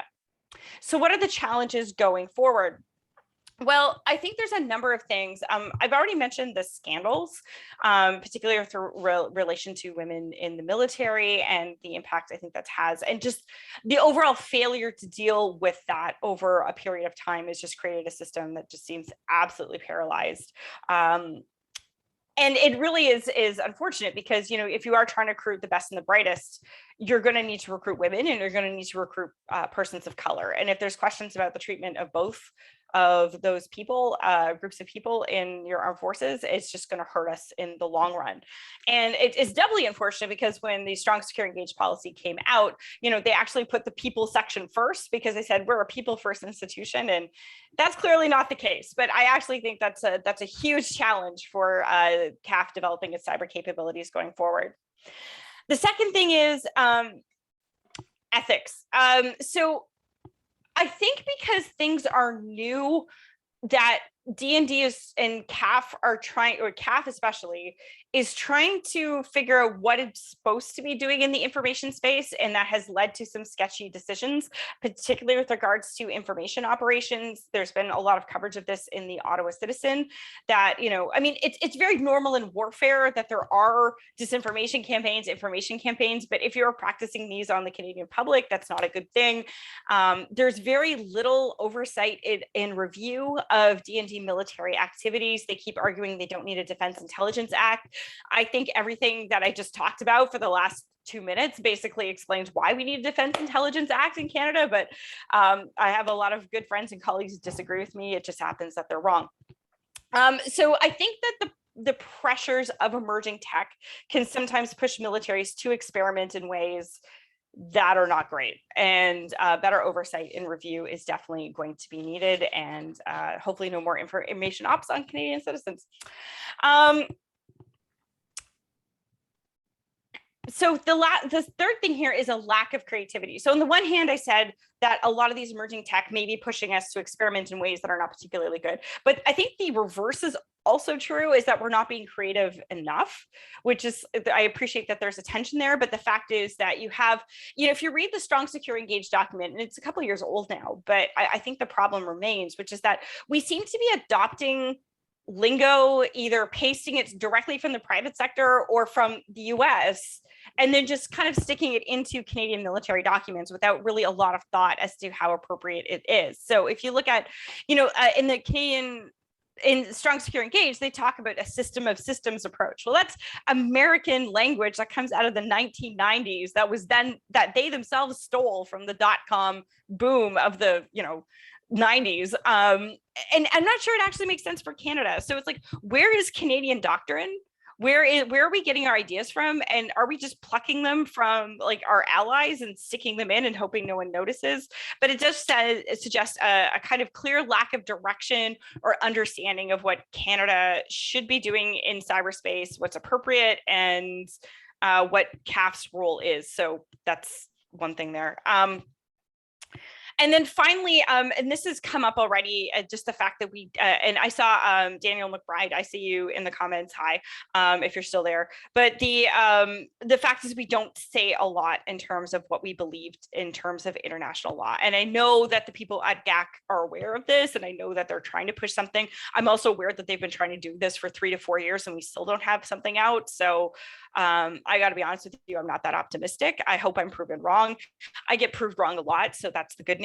But this is a real issue because there's norms being developed and Canada's not we're not at the table. We're not saying anything. There's a disarmament forum, I think early this week or last week, and they said, our position was women should be at the table. And I'm like, yes, of course they should be at the table, but like, saying what? Like, what are we saying at these conferences? It's not enough just to be like, yeah, we need feminism. Feminism and what? It's just really. And it really sucks about the cyberspace component here is that I actually think this is an area where Canada punches above its weight internationally. We have very robust cyber capabilities and good cyber defense capabilities. We could be doing so much more in this space and we're not. And I think that just sucks because this is where Canada at a middle power could really thrive. And then finally, what are strategic challenges generally? One thing about the D&D and CAF is the document Strong, Secure, Engaged does not make any choices, right? It wants to be all things to all people. There's no real sense of what Canada's future missions will look like. And so, I think that's a real problem when trying to figure out, okay, well, what cyber capabilities do you want and then use? We don't really have a forward policy so that's hurt by that generally. we need to decide what our priorities are in the world and then develop capabilities around those. And I'm not talking about just like pew, pew, pew capabilities. I mean, like we talked earlier, the fact that there's a lot of countries that don't have cyber capabilities. So like a development strategy that tries to help countries fight off malicious activity, I think would be a really good thing for Canada to do, and something that we actually could potentially excel at. And then finally, also, we have to have an appreciation for the limits of technology. I think in a lot of sense, we have this, we become so fascinated by technology, and we think, we spend all this time focusing on the technology, its capabilities, everything it can do. But we've never had technology that can give us perfect information, or, if you think about the information dominance that, Western countries had in Afghanistan, it didn't matter, right? Because if the policies aren't there to support it, it's just not going to work. So I'm going to stop talking there. Again, I do think that D&D is struggling, or CAF more specifically, is struggling a little bit to figure out what it wants to do and how it wants to do it. But yeah, thank you for coming to, I don't want to say my TED Talk, my Pugwash Talk. I appreciate that. Great. Thanks a lot, Stephanie. I might just point out with strong and secure and engaged. Part of the problem is if the government doesn't level, with the public. So the use of the euphemism active cyber operation, when it's quite evident buried in the document, is it's providing Canadian forces with an offensive cyber capability. But by using that euphemism, and the average citizen thinks, oh, active cyber operations is good, in more laptops for our military, it obscures the reality, and in a sense deprives the public of the information on which to discern what in fact their military is up to. So I think the question of straight talk by government on these matters would be really helpful. But I see already we've got a Tariq with a question or comment. Go ahead, Tariq. Thank you. Thank you, Stephanie, for an excellent talk. I have two very brief questions, and given our time, perhaps brief answers. Has Canada been the victim of hybrid warfare, and do the Canadian Armed Forces have a strategy for hybrid warfare? Thank you. Wow. That's an awesome question. It depends what you consider hybrid warfare to be, because hybrid warfare, like cyber, it means a lot of different things to different people. Has Canada been the subject of disinformation campaigns? Yes, we have seen that in Latvia, absolutely for sure. With regards to, I don't think it's been that successful, to be honest. So there's that aspect of it. We don't really know in terms of our campaigns, like electoral campaigns here. So far, we do have a good electoral infrastructure, which is supposed to come forward if there is any major incidents here in Canada. So they have not. So actually, I mean, and that's always a really interesting question to me, is I just sometimes think we're not important enough to really be the subject of these attacks. But also, I think when certain attacks are put to other countries, that we get the spillover from that, right? So it's pretty minimal here, which is a good thing. I hope it kind of stays that way. Good. I see Branka as well. Please go ahead, Branka. Hi, Stephanie. Hey. So this feels very much like an agreement kind of session. Much of what you've said, I've really appreciated, as you know, in our exchanges on the need for foreign policy, Literally anything. We'll take anything at this point. And also the silence, right? I think that's where it's interesting for me in this space, and maybe similar to other issues in emerging technologies, where maybe GAC is leading on some files, but it's, there's some sort of implications for D&D as well, and on some files more so than others. So how do you see them sort of coordinating here or not? And maybe Daniel can shed some light on that, because I think one of the challenges on some of these emerging technologies really is that that coordination between the different departments and understanding it. And also the point that I think the excellent point that you made is that there is a bit of a push to use some of these new tools, because these are new technologies, so there's a bit of a shine to them. And just your sense of, is this push for interoperability? Is that something that you're thinking of and considering? Because that's something I often hear, that there's a great deal of push for interoperability, and therefore we might be getting tools, or we might be using things that maybe we aren't very transparent about at times. And sometimes understandably, but at sometimes it seems like that's the push. Yeah, sorry, I could talk to Stephanie about this and this forever, but I'll stop there. Thank you. And Stephanie, before you answer, I'll give Dan McBride. I was literally just gonna say that, please. Yeah, I've worked with this team before on some projects, so tell me why I'm wrong, Dan. Go for it. All right, thanks everybody. Can you hear me? My internet connection's not so great, but hopefully you can hear me even if you can't see me. Well, first of all, thanks everybody. It's really nice to be here. And Stephanie, I'm a Nixia grad, in case you didn't know, so it's always nice to see you as well. Look, I put the IL points in the chat. I won't say more on that. I'm not a lawyer. I'm the policy lead, so I'll leave that from there. But just on the point of engaging with D&D, I guess I would say, I'm the lead on the open-ended working group, and so I can really only give that example. But I'm preparing now Canada's position for the 2021-2025 open-ended working group. And before preparing for any of these individual meetings, or especially before a new cycle, I convene an interdepartmental working group, which includes, national defense among several others. So we are always very keen to hear from them, both on the policy side. That's where I started my career, by the way, was in the policy group at Defense, but also from the Judge Advocate General. So the JAG folks are part of that working group as well.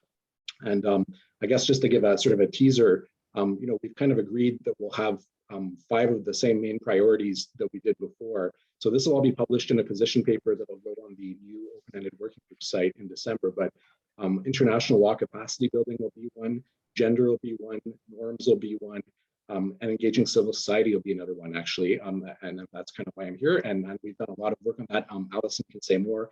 We actually hired Allison to write a report on gender and cyber, which I urge you all to read. It's the open-ended working group portal. So to take your comment there, Stephanie, we also fund the participation of women from Latin America as part of the Women in Cyber program. On norms, we tabled norms guidance from the 2015 GG norms. We took those and brought them up to date and published guidance on that was in the chair's summary of the last OWG. So we might pick up that work. So I'll kind of leave it here. This gets into the weeds. I know there's another presentation coming up on UN, and I can say more then. But just to say that certainly on my files, I work very closely with national defense. Thanks. Yeah, I don't want to prop explain your job, Daniel, but I would just say that my sense is actually coordination in the government on the cyber file is not terrible.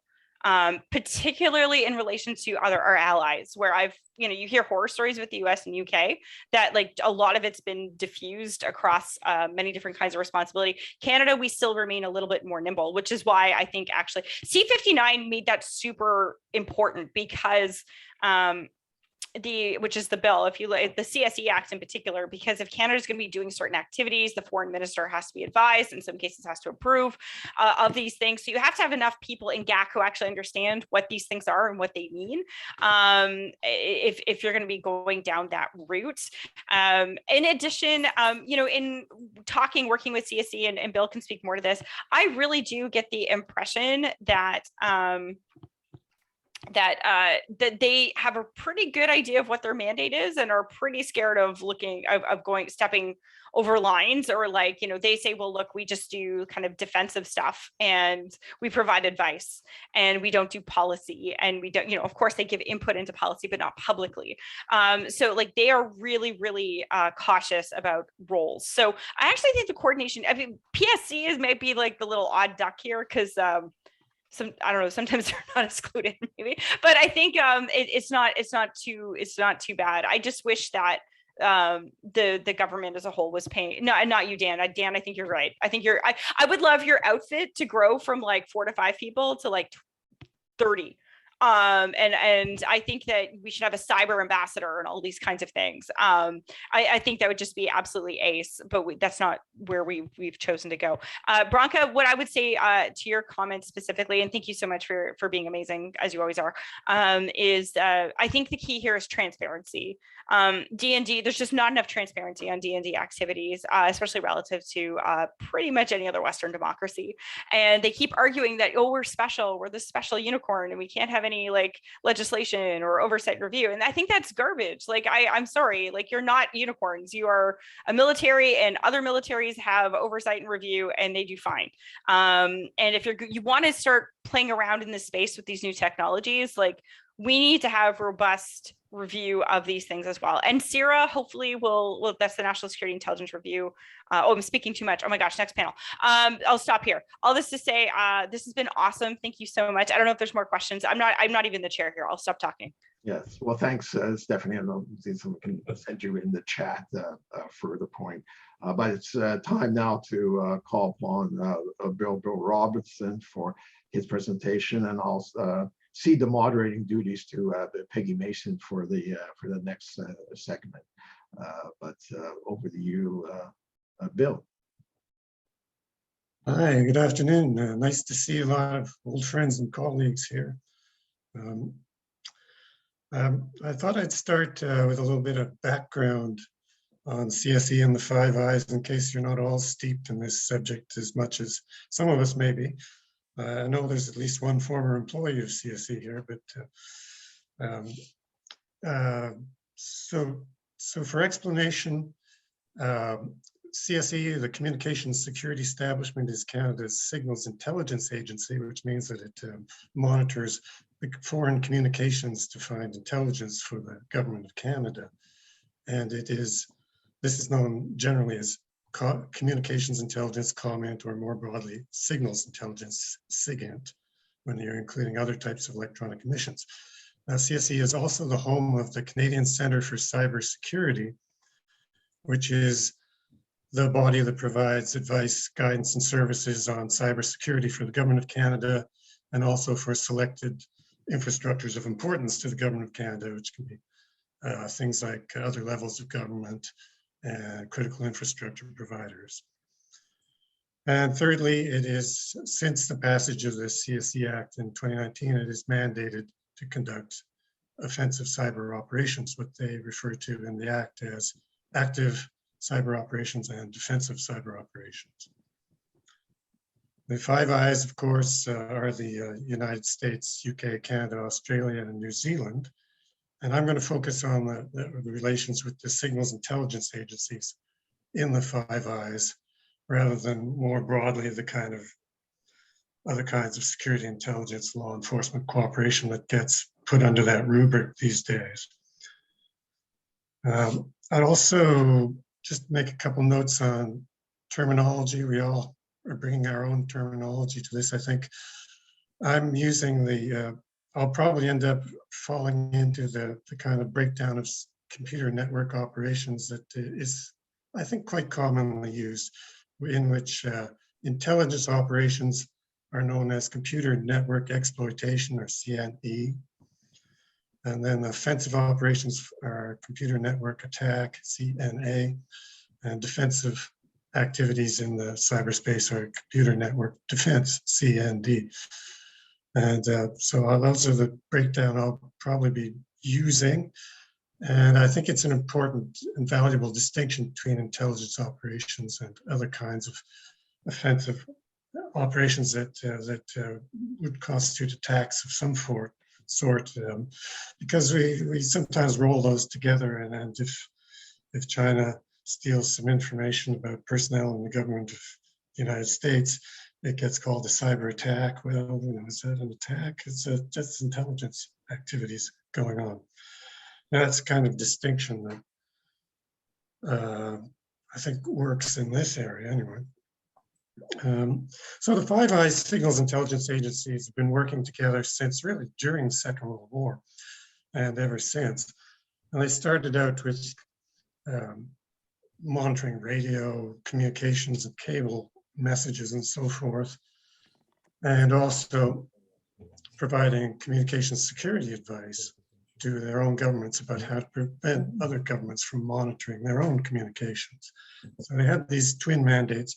And as the internet and computer networking came along, it was natural for them to bring that kind of monitoring activity into the internet too. So you've got computer network exploitation.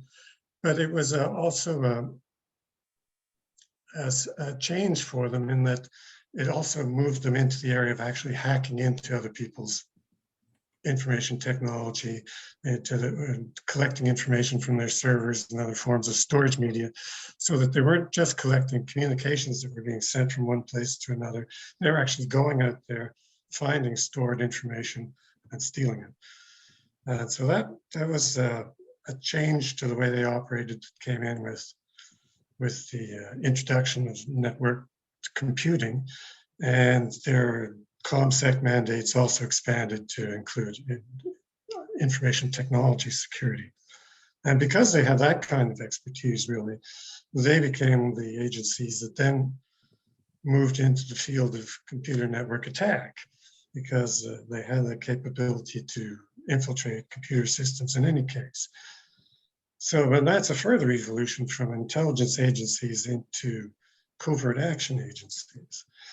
So this is a process that's still underway, and that is really changing the nature of those organizations. They've changed a lot even from the time I've been studying signals intelligence agencies.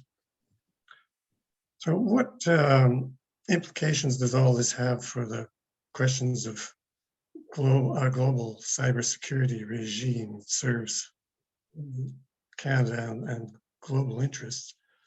I'm going to try to make, I think, 7 quick observations, none of which are terribly groundbreaking, but I think they're relevant to this topic. Well, the first is that there's really very little likelihood of getting some kind of arms control, treaty-based, verifiable controls on cyber espionage. It's just not the kind of activity that is suitable for that kind of limitation and verifiability, because it has to work in secrecy. It does work in secrecy.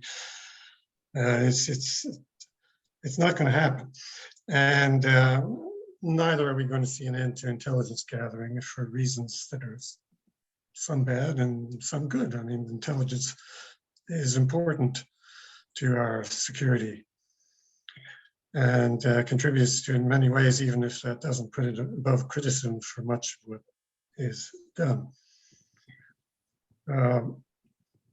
But even as with the broader intelligence contest between different countries and different types of agencies and so on, where you're not going to get verifiable treaty limits, you can nonetheless get tacit rules of the road about how you behave with each other.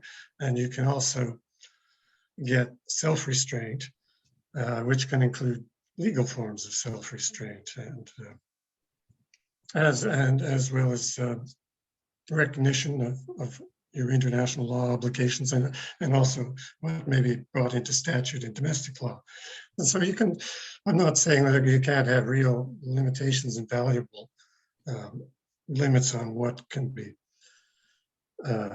conducted in this area, but it's going to be more into that, in that area of norms and tacit rules and restraint, I believe. The second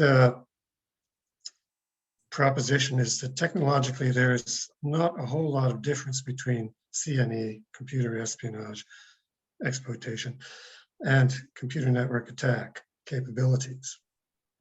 If you can break into a system, you can do a lot of things to it. And actually, if you look at the CNE Act, the CSE Act, there are 2 different sections, one of which outlines in general terms the powers that CSE can use for the collection of intelligence, and one that outlines the powers that CSE can use for offensive cyber operations. They're identical. They're absolutely identical.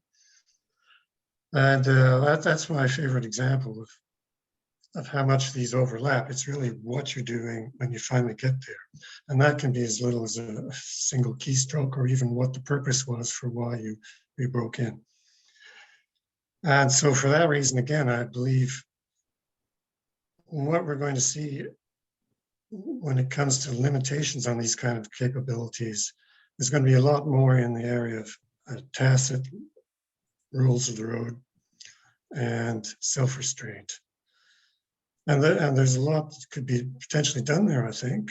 It's not my area of expertise, but I'm quite sure there is. And I think it could result in real limits, even when not necessarily fully reciprocated by other parties, as it won't be. But just to say that's the reality we deal with when talking about this.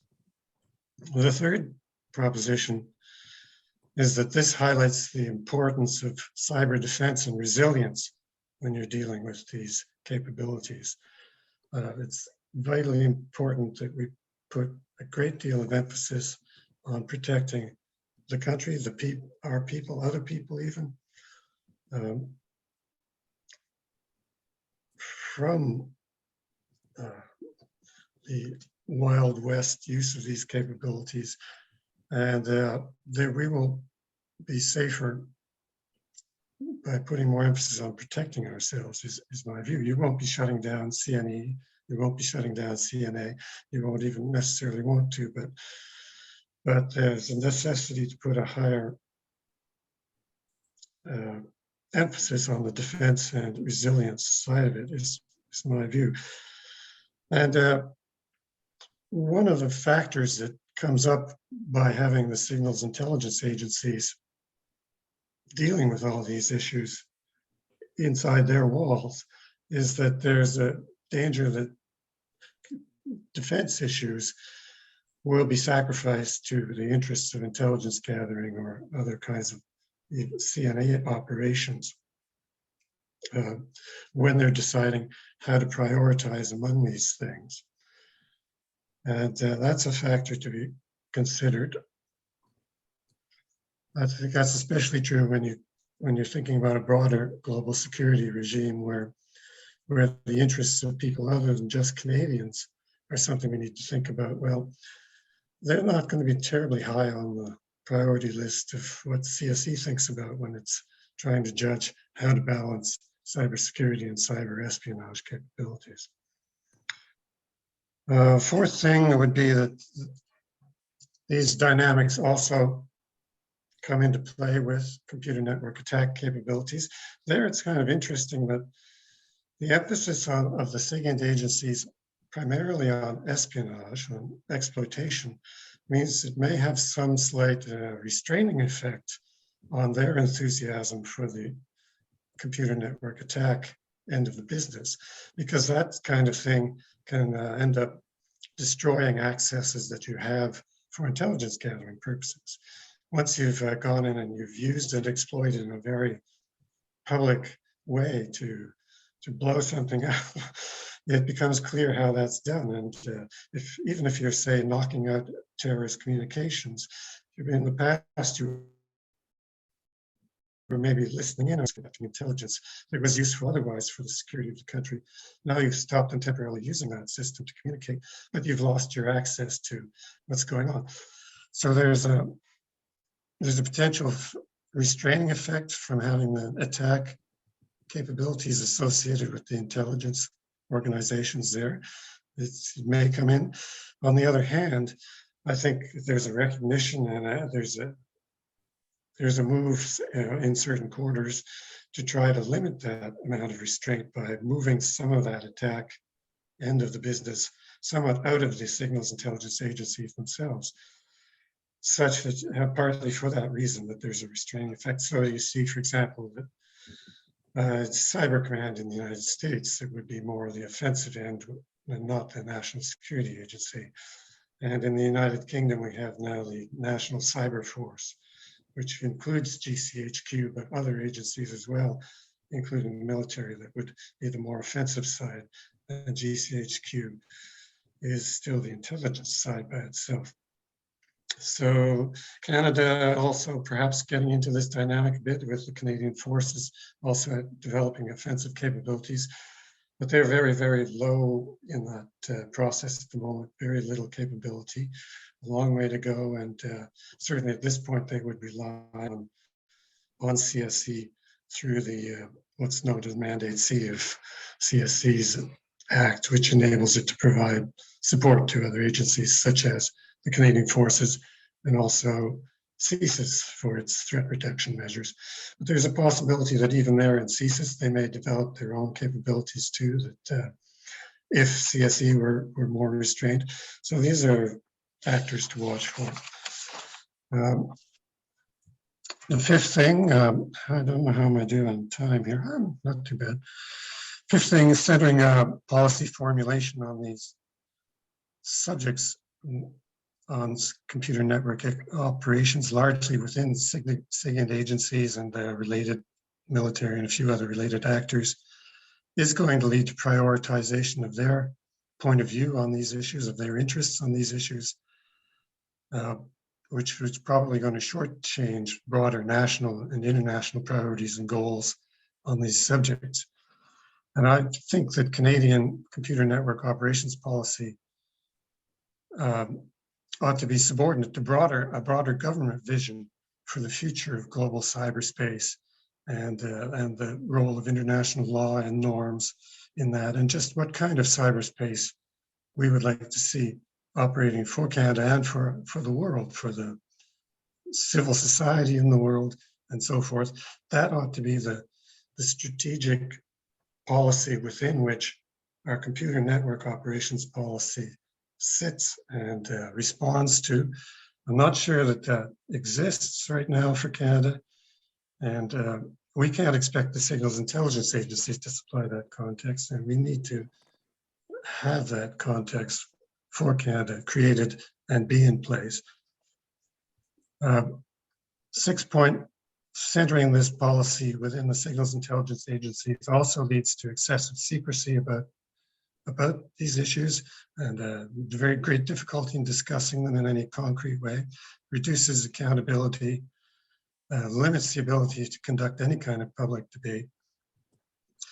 We can't even talk about what the government plans to spend on cybersecurity next year because that information is not released as it's part of the CSE budget. The overall CSE budget is released, and the cybersecurity spending for the Cyber Center will come out in a few years' time on Infobase online. If we're lucky, they promise to put it on after the fact. If we're talking about what is going to be coming in the coming fiscal year, that information doesn't come out because it's bound up in this secretive area that they don't talk about enough. Final point I want to make for Canada also, the Five Eyes relationship has tremendous benefits for our intelligence community. But the fact that we're part of it also limits our freedom of action somewhat on these issues, both on the strategic level and down to operational and tactical, if you will, in terms of what computer vulnerabilities we might want to reveal versus choose to exploit, because we're in discussions with our Five Eyes partners on those kinds of issues. We set policy jointly with them at that level, in the Five Eyes level. And I suspect our computer network operations policy is a lot more coordinated among the Five Eyes at that level than it is on our federal government level, actually. That doesn't prevent us from coordinating our own policy, but it's a factor that is operating day to day when those policies are being set. What does this mean? I don't have answers to a lot of this, but a couple of things I think maybe you could draw from these ideas. The development and the public enunciation of a national strategy on the future of cyberspace is I think, vital thing that Canada should do, which would include a public statement on Canada's position of applicable international law and acceptable behavior that norms that's beyond the purview of law itself. And I'm glad to hear that's coming, although we have heard that's coming for, in terms of the international law part, coming for a long, long time. And we should also work with a broad array of like-minded countries, not just the Five Eyes, in terms of advancing a common view on the future of cyberspace and how we can move that forward. Second point, I suspect we need stronger central, it's probably Privy Council office-centered control and coordination of Canadian cyber policy. There's so much secrecy around this, I can't tell you how well that works. It does, there is Deputy Minister's Committee on National Security issues in the PCO that would potentially coordinate some of this. How well that actually works, I'm not so sure. And whether that's then coordinated into a broader cyberspace policy, I don't see that at all. Third, as I mentioned, prioritization of defense and resilience over cyber intelligence and cyber offense. I think they don't always contradict each other. They don't always conflict, but sometimes they do. And we need to make sure that the defense and resilience side is high on that when it comes to resolving that kind of conflict. And the final thing I'd say is maybe we ought to be looking at spinning off the Cyber Center, Canadian Centre for Cybersecurity, from CSE and into an independent agency. That might help resolve some of those conflicts of interest, or at least move them into a more public area of debate where we could, where the rest of us could be more involved. So thank you. I think that's all I can say for this. Thank you. Thank you very much for that. How are we doing on our time?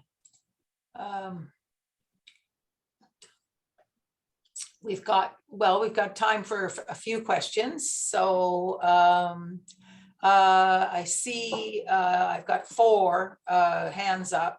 Paul Meyer, Robin Collins, Walter Dorn, and Shane Roberts. So Paul, you first.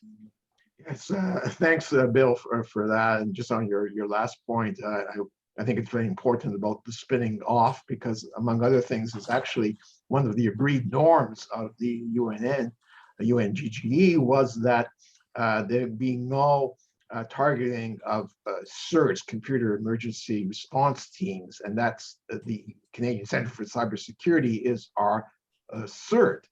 But at the same time, the other part of that norm was not to employ a CERT as part of offensive cyber operations. And by having the 2 entities under the CSC roof, in fact, that blurs that line in a inappropriate way, and possibly puts us at variance with that norm that we say we support.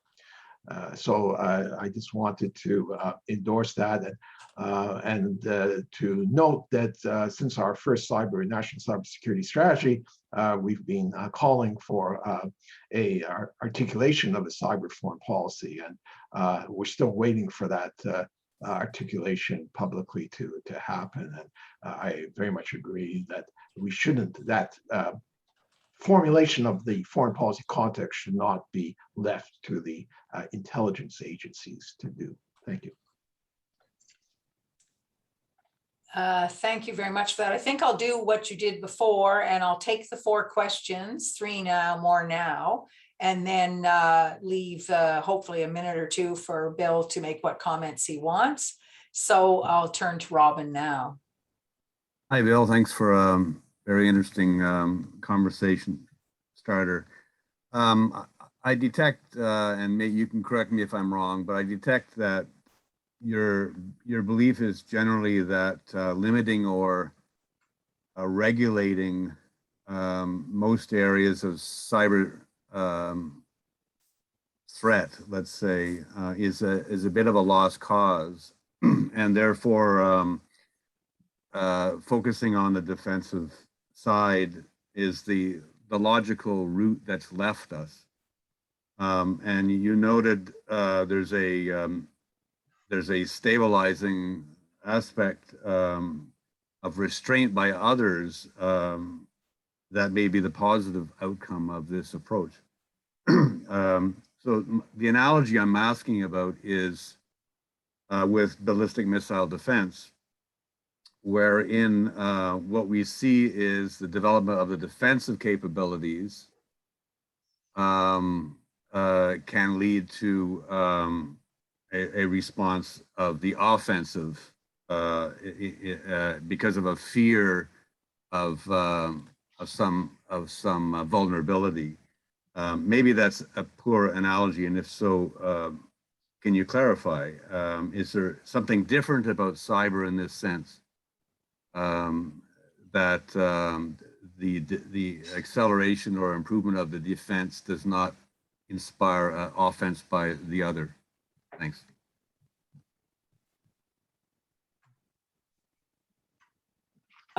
So next we have Walter, and then Shane, and then we'll back to Bill. So Walter. Hi, Bill. Great to see you, and really good overview. And I agree with everything you say, but I would like to encourage and perhaps challenge you to have a broader vision of what's possible, rather than just these tacit norm creation. I think we can do a lot from other arms control fields, learning about confidence building measures. We may not get the verification measures we want, but we can even start making progress in that. And in many cases, disarmament has happened, or measures, control measures have been made between two parties to a conflict that are in which there's a peacekeeping force there. It's not so much an international treaty that does the global rules, but we have mechanisms for international intervention. And so I would like to propose and get your response to the notion of cyber peacekeeping, that we can do in cyberspace many of the things that we do in physical space. You can create some monitoring function and overcome some of the attribution problems. You can create buffers, which is internet layers, which can be monitored. You can do crisis response, that is like humanitarian and cyber actions. If a system is down, then there could be international assistance from the international community, especially if there's critical infrastructure involved. And you can do general nation building and confidence building between two parties. And if in a current peacekeeping operations, the parties start to use cyberspace to attack each other, the actual physical peacekeepers will have a responsibility to do some cyber peacekeeping as well, because it's now being moved into cyberspace, just like in Libya where cyberspace is used, and so are drones, that you're now having more people killed by drones and drones working against each other. So I think there's a lot of room in this area. I've written a couple of papers on it. Happy to talk more with you about it, and I'll drop those paper links into the chat for anybody who wants to pursue this concept of cyberspace. But your idea of a cyber Wild West, well, I think we can have some cyber peacekeeping to be able to help tame the wild cyberspace. Thank you very much. Shane. Yes. Bill, as a veteran of CSE of a couple of decades, and for a while when it's primary liaison officer to the Intelligence Assessment Secretariat and PCO, I like to say that I congratulate you on an insightful and nuanced critique. There were two things that I left, though, just before we were venturing into the intrusive cyber. Mine was the old radio interception days. And one was an interesting tension and an apprehension between CSE and much of the government of Canada, where there was concern as to whether or not the Americans would try to manipulate Canadian policy indirectly by controlling what they fed the CSE and us feeding it then up the line. Another source of potential tension I can see though we're entering this era of offensive operations is during we'll call them simpler days of intercepting communications with the different countries, because of the way radio transmissions move around the globe with the odd things of the physics and the atmospheric physics. There would be specialization among the partners in Five Eyes as to what targets they take on. Now, if there was such, put in brackets, specialization in an offensive situation, there would be some challenges on who's holding the reins on those operations, at least theoretically. and leading to some tension between the intelligence agencies and the government. But there were intelligence terrain is contested, and there were tensions within the intel organizations of what was going on in different eras. So I can see a bit of a Wild West emerging where it didn't necessarily exist in the past. Thank you. Okay, thank you all very much. And I see we're encroaching into the next one, but I'm going to turn immediately to Bill for any final comments you may have after your just excellent presentation. Well, thank you all three for the Robin and Walter and Shane for the comments and questions. Yeah, I don't have a lot to say anyway. I guess yeah, there are interesting changes going on in the whole way of the signals intelligence agencies and the Five Eyes work, and I wish I knew more about what's happening, but I'm trying. I endorse Walter's interest in finding other ways and creative ways to bring more resolution to this kind of conflict in other ways. I don't know anything about those kinds of proposals and can't really speak to them. I'd be interested to see what he's written about that. Certainly confidence building measures and so on, I think are distinctly possible and well within the range of useful things that could be pursued in general. Yeah, and Robin, the BMT analogy is really interesting. I think maybe because we're not really dealing with apocalyptic capabilities here. People sometimes talk about cyber war like as if it is, but it isn't. We're not really looking at that kind of thing. So we're looking at more like low-level conflict rising up occasionally into something that might qualify as armed conflict and so on. But because of that, the offense-defense thing doesn't necessarily run quite into the same dynamics as BMD, but I'd have to think more about that. An interesting question. And I think that's all the time I have. So thanks. Thank you very much. Thank you, everyone. I can't help but jump in on the ballistic missile offense defense equation, just to note that it seems to me the single biggest difference is that when we're talking about ballistic missile defense, we're talking about interceptor missiles. In other words, we're talking about weapons. Whereas, as I understand it, in the defense and resilience side, I mean, prevention and strengthening of the systems is a key element. Anyway, I'll stop there and note that the expert on this bill has suggested this is something we have to think of further. And now I will turn to our second last speaker, who will speak on the diplomatic process, Paul Meyer. Paul, you have the floor. Great, thanks, Peggy. Well, for many, international cybersecurity and offensive cyber operations may seem to have only recently emerged as a significant issue. It has, in fact, been on the UN's agenda for almost a quarter of a century. One needs to go back to 1998 when a Russian initiative put the issue formally on the UN agenda. And Russia and partners followed up by authorizing or getting support for resolutions authorizing a series of UN group of governmental experts on the subject, and I quote, developments in the field of information and telecommunications in the context of international security, end of quote. Now, for those maybe unfamiliar with the UN system, groups of governmental experts, or GGEs, are a frequently used mechanism by which an emerging issue gets studied under UN auspices as a prelude to possible negotiations regarding it. Normally, these GGEs consist of 15 to 25 government-nominated experts who consider the issue, usually over a 2-year period, and report back to the General Assembly if they, and this is important, can all agree on a report. Null consensus, null report. And although the initial GGE in 2004 failed to get that consensus, 3 subsequent ones were successful in producing agreed reports in the years 2010, 2013, and 2015, respectively.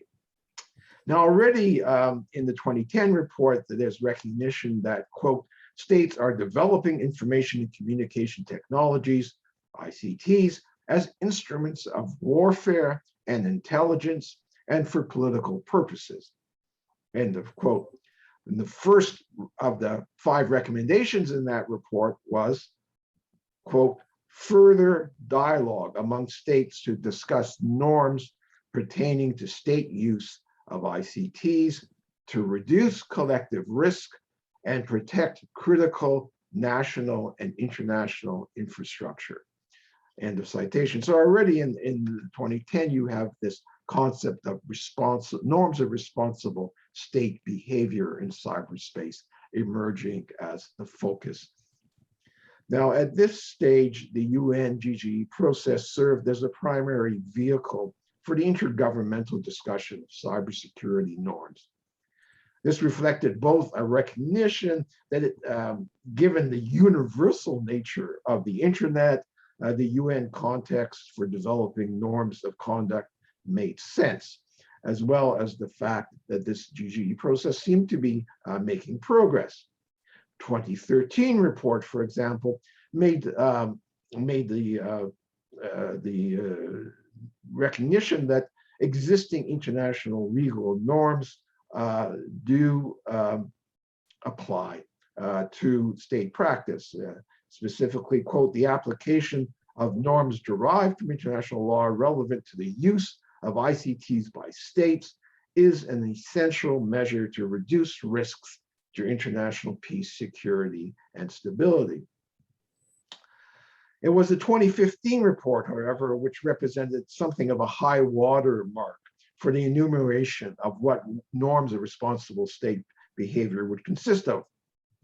While noting the voluntary non-binding status of the norms it was recommending, the 2015 report set out 11 norms ranging across a wide spectrum of state cybersecurity activity.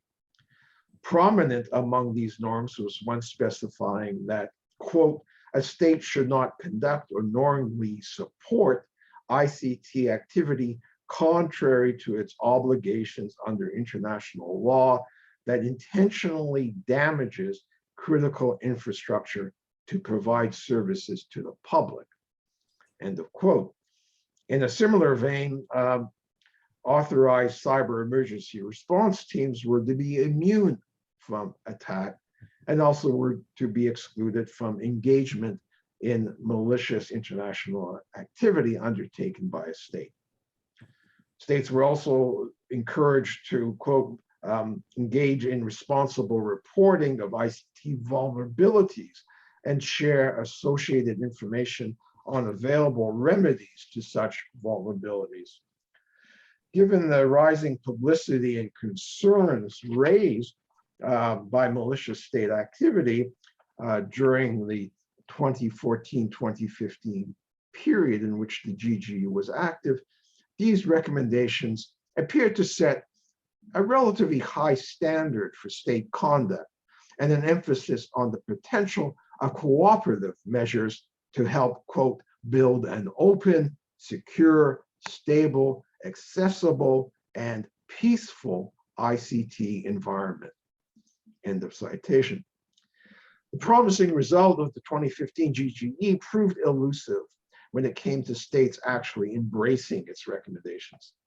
The lucky streak of 3 consecutive GGEs producing substantive consensus reports also came to an end with the 2016-2017 GGE that failed to agree on a report when it concluded its last session in June 2017.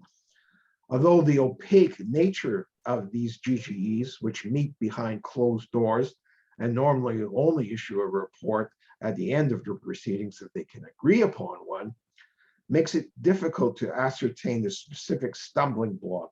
But it appears to have been disagreement over exactly how international law and IHL in particular was to apply to state conduct.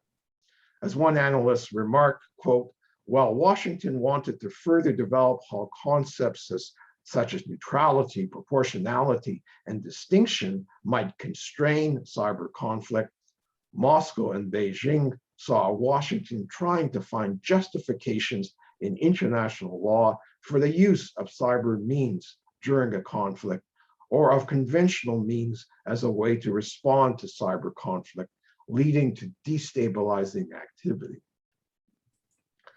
The rise in geopolitical tensions, coupled with the salience of ever more damaging cyber attacks, and we've already made reference to NotPetya and the WannaCry attacks of 2017, contributed to the failure of the 2017 GGE.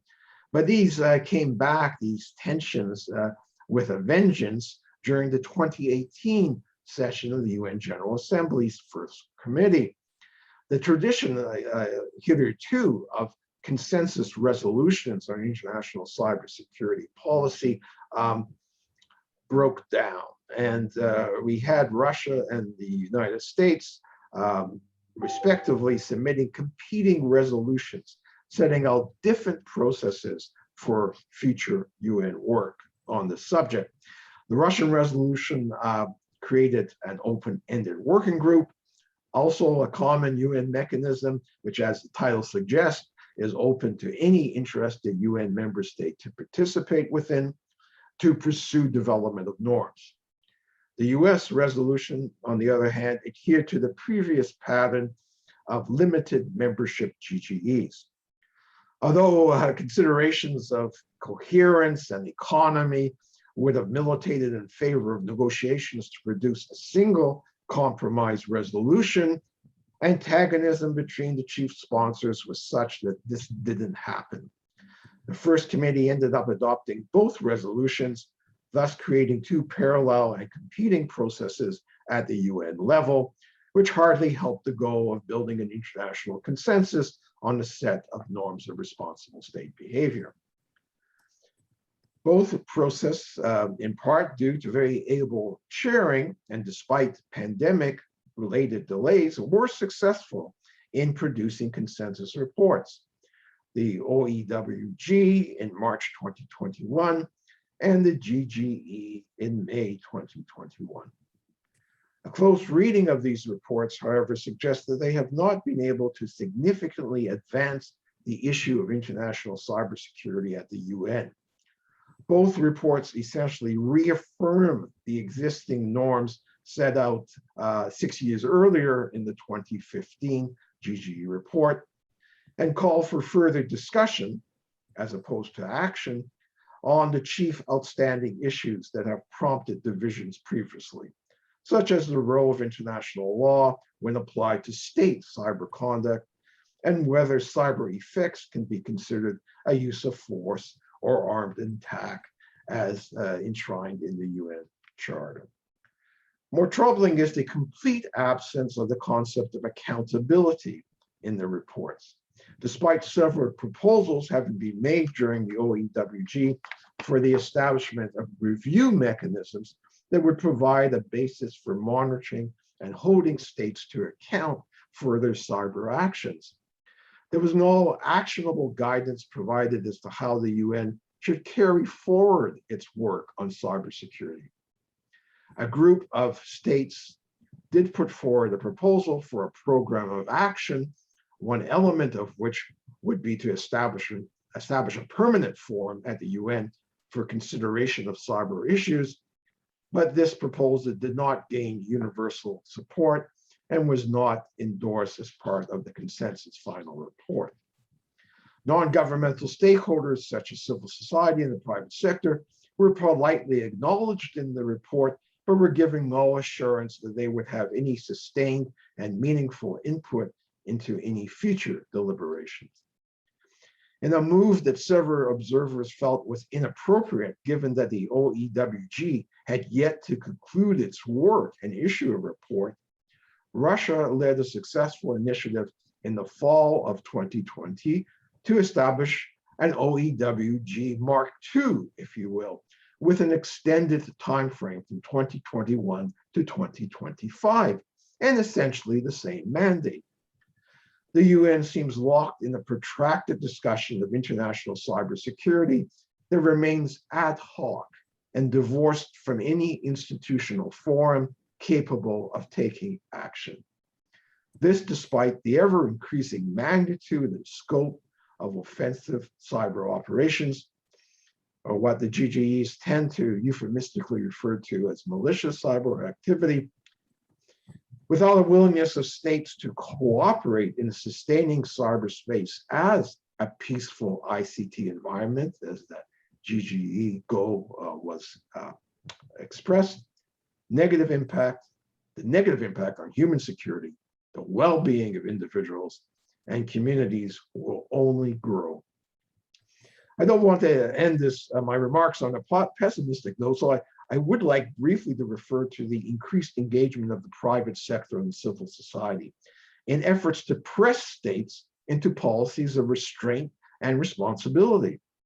After years of silence and deferring to governments on cyber behavior, the global IT sector has begun to speak up and advocate for its interests. Microsoft has played a leading role in this new activism, with its president, Brad Smith, having issued a call back in February 2017 for a digital Geneva Convention that would seek to bind states to respect a neutral status for the entire IT industry in a manner analogous to the protective status accorded certain humanitarian agencies under the Geneva Convention. Microsoft has also been the prime mover behind the Cyber Tech Accord, which now engages over 80 global companies in support of a broad set of cybersecurity principles, including rejection of state cyber attacks against innocent civilians.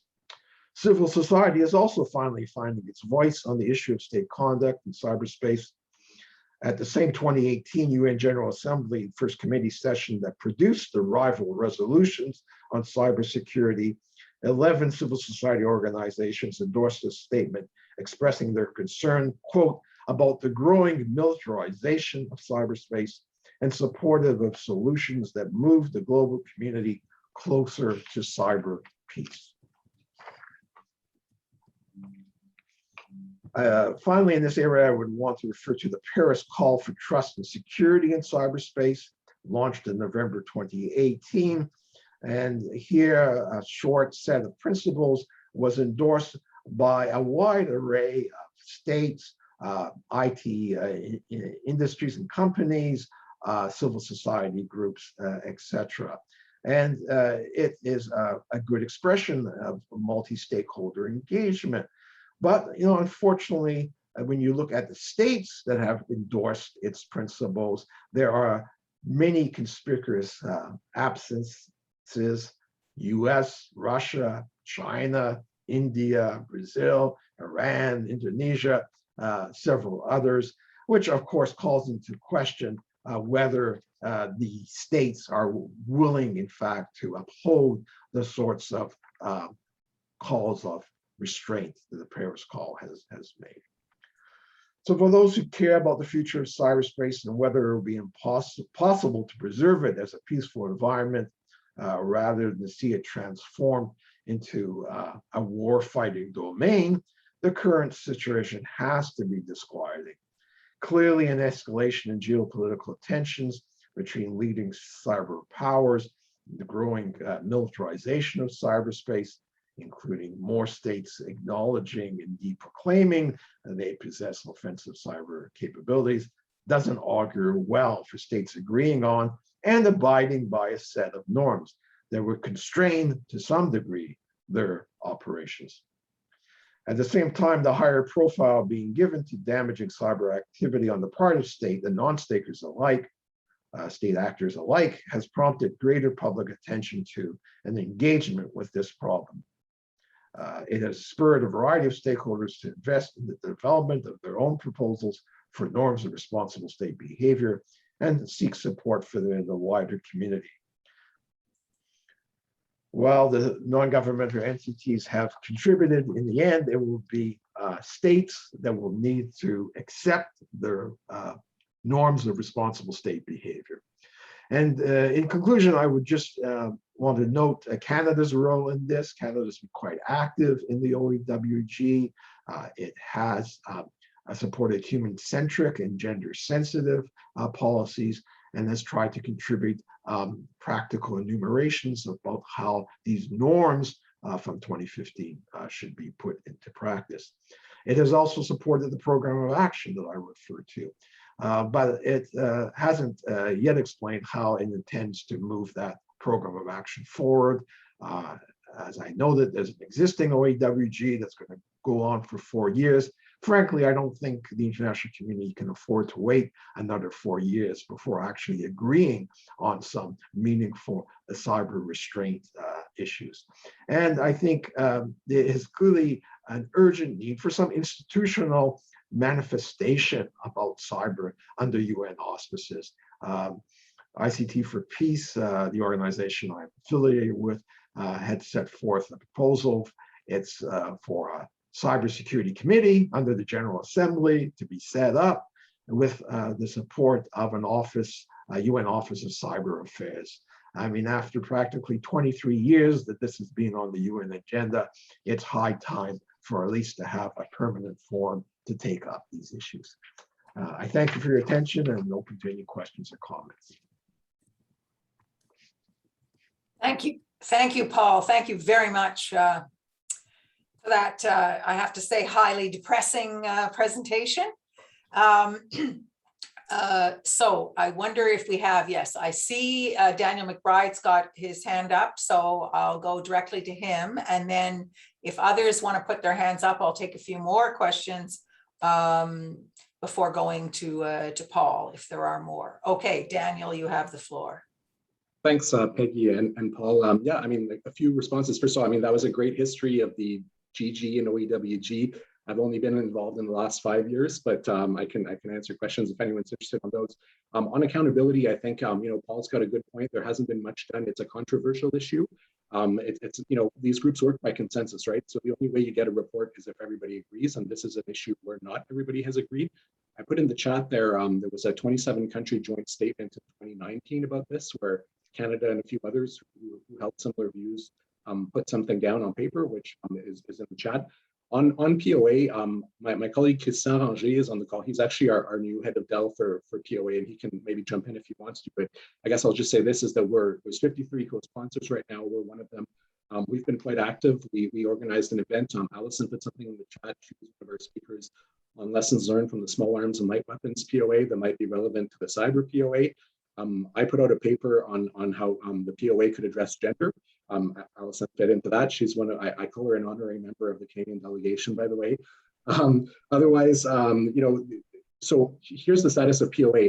There was a statement actually yesterday made. So the First Committee can have resolutions, which is how, frankly, a POA will be created if it is one day, or it can have kind of oral statements. And that's what happened yesterday. France made one on behalf of co-sponsors. Canada had been consulted on this, and it basically just said that we're working on it. And so I guess the headline is, stay tuned, and hopefully next year there'll be a resolution. But in the meantime, we're doing outreach, we're doing papers, we're doing events, the kind of stuff that I just described. And then the last thing I'll say, and I think Allison's speaking to this next, so I won't steal her thunder, but on stakeholder modalities, Canada's been very active on this. We organized with several other countries and civil society groups, informal consultations on the margins of the last OEWG. Paul and a few others on this call were involved. It was called the Let's Talk Cyber event series. I'll put the link on the chat in a minute. We, at the June procedural meeting of this new OEWG, we proposed stakeholder modalities, which are as open as we think is realistic to get under the circumstances. We're hoping to resolve that issue in the coming months. In fact, myself and some colleagues have a call with the chair in a couple of days about this. And so basically we want to move beyond the kinds of frankly inadequate modalities that Paul described that were in favor in place of the last OEWG. And we'll keep you posted on that. But as I say, I think Alison will speak to it more. But you know, when I said earlier that we had top 5 priorities, this is one of them. So we're going to keep plugging away at it. Thanks. Thank you. Thank you very much, Daniel. I don't see any other questions coming up at this point. Well, then let me just respond to Daniel. I appreciate that information. I mean, frankly, one of the things that we need is a more regular dialogue with GAC on the development of international cybersecurity policy. And, you know, myself and a number of other experts in civil society and academia, as well as the private sector, would be quite willing to sit down with GAC and to provide thoughts about next steps and to the degree that the department is willing to share its information. When we hear a lot in mandate letters, etc., about the importance of consultation with civil society, and frankly, in this area, it's fallen short. Great to hear about the statement about the program of action, but again, action is more important than statements. And I mean, clearly, as you noted, the vehicle to getting anything done in the General Assembly is a resolution. And I think that the key diplomatic priority would be to assure that there's sufficient support to back a resolution creating that program of action. And a key component of that, as I flagged, is having a permanent form. Frankly, I think it's embarrassing that given the importance and saliency of cyberspace in the contemporary world, and not to mention for the delivery of sustainable development goals and security and well-being generally, that there is now an ongoing entity, intergovernmental forum under UN auspices for handling and taking up cyber-related activities. And I'd like to make the parallel with outer space and the fact that we have a committee on the uses of outer space, and we have a UN office of outer space affairs, and outer space is also very important. But I think clearly cyberspace merits at least as much institutional sort of manifestation. I see Shane has a questions, comments for me. Shane, go ahead. Yes, this is. I don't know if this is getting too much into the weeds, but cyber is a frontier of technology and of law, and so is space. And do you see any cascading or any hybrid problems where the two are crossing over, since cyber is tied into telecommunications, and telecommunications these days globally is impossible without satellites. So have issues emerged with the interface of these yet? Yes, indeed. I mean, it's a very, there's a lot of interdependencies going on. I could speak about the threats to the operation of space assets, that the jamming, that cyber attacks could also represent. We have that same problem about loss of functionality, and when it's, let's say, an early warning satellite, part of a nuclear weapon state, you can see why even a short loss of functionality could be extremely dangerous in an escalatory fashion. Again, we suffer a little bit from there's no holistic dealing with this. The ITU, International Telecommunications Union, has legally binding regulations against jamming, for instance, and also lots of global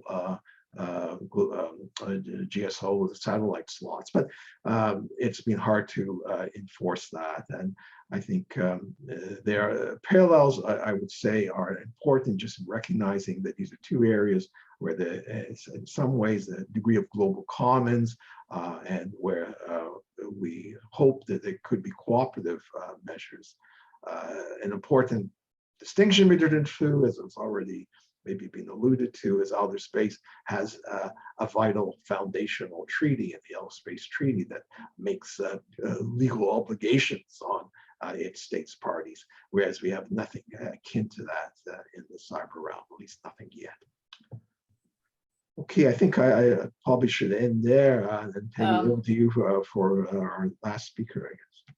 Yes, Paul, thank you very much. And thank you for our questioners. And we're now moving towards last, but most certainly not least, the role of civil society by Alison Pitlack. You have the floor.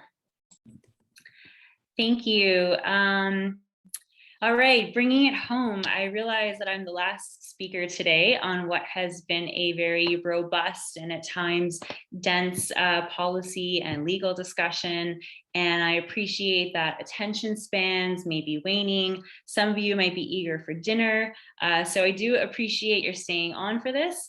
I have been asked to talk about the role of civil society. So hopefully what I offer is useful for us in our individual and our collective efforts as well. My presentation will encompass a few components, a quick examination of who comprises civil society when we're talking about international cyber peace and security, touch on the role that we play vis-a-vis some of the formal multilateral processes and UN processes that Paul just described. And in particular, I'm going to look at some of the experiences that we have had in trying to relate to and influence the UN cyber processes in particular. So to start with, I think it goes without saying that it has been widely acknowledged, including within multilateral discussions at the UN and elsewhere, that the nature of cyberspace with its distributed networks, which transcend physical borders, and the multifaceted range of actors who both use and provide online services, really requires a wide range of stakeholders to be active in developing and in maintaining cyber peace and therein. And in fact, one of the earliest forums within the UN to discuss the issue of internet governance, the World Summit on the Information Society, or WSIS, acknowledged the roles and responsibilities of all stakeholders in its Tunis agenda adopted in 2005. And as a result of the nature of digital networks and of ICTs, therefore, the importance of the multi-stakeholder approach to digital issues has over time become a norm and a standard, a commonplace within most internet governance related forums, but this hasn't always translated or spilled over to the forums that are addressing interstate cyber conflict, or as we say in the UN context, the use of ICTs in the context of international peace and security. So the earlier presentations that we've heard today have really done a lot to sketch out the nature of the threat and relevant initiatives to address those threats. Where do we fit into in all of this? So just as in any issue area, civil society active in international cyber peace and security is not monolithic. We comprise advocacy groups, research institutes, policy advisors, lawyers, technicians, technologists, and within that there is a spectrum and a diversity of interests, priorities, and motivations, and also quite different points of entry to the work on this is something that I've observed. And another initial observation that I also want to offer is I feel that many of the civil society organizations following in particular the UN cyber processes, the OEWG, over the last 2 years, many of us have drifted over from other areas of related work, and we maybe don't all know each other very well quite yet. So some, like Wilt, we've been very active in international peace and security for many years. And for us, this is an extension and a component of our work on disarmament and in challenging militarism. Quite a lot of others have been active in the Internet Governance Forum, or in relation to issues of digital and internet access, digital human rights, or at the ITU. Still others have extensive experience in working in the technical aspects of cybersecurity, such as incident responders or in capacity building. And then a few from across the spectrum have also been very active in the other non-UN cyber norms processes. There are also, of course, a lot of academics who are following these different processes as well, and research institutes. And then, of course, there is the heavy presence of industry, as Paul touched on.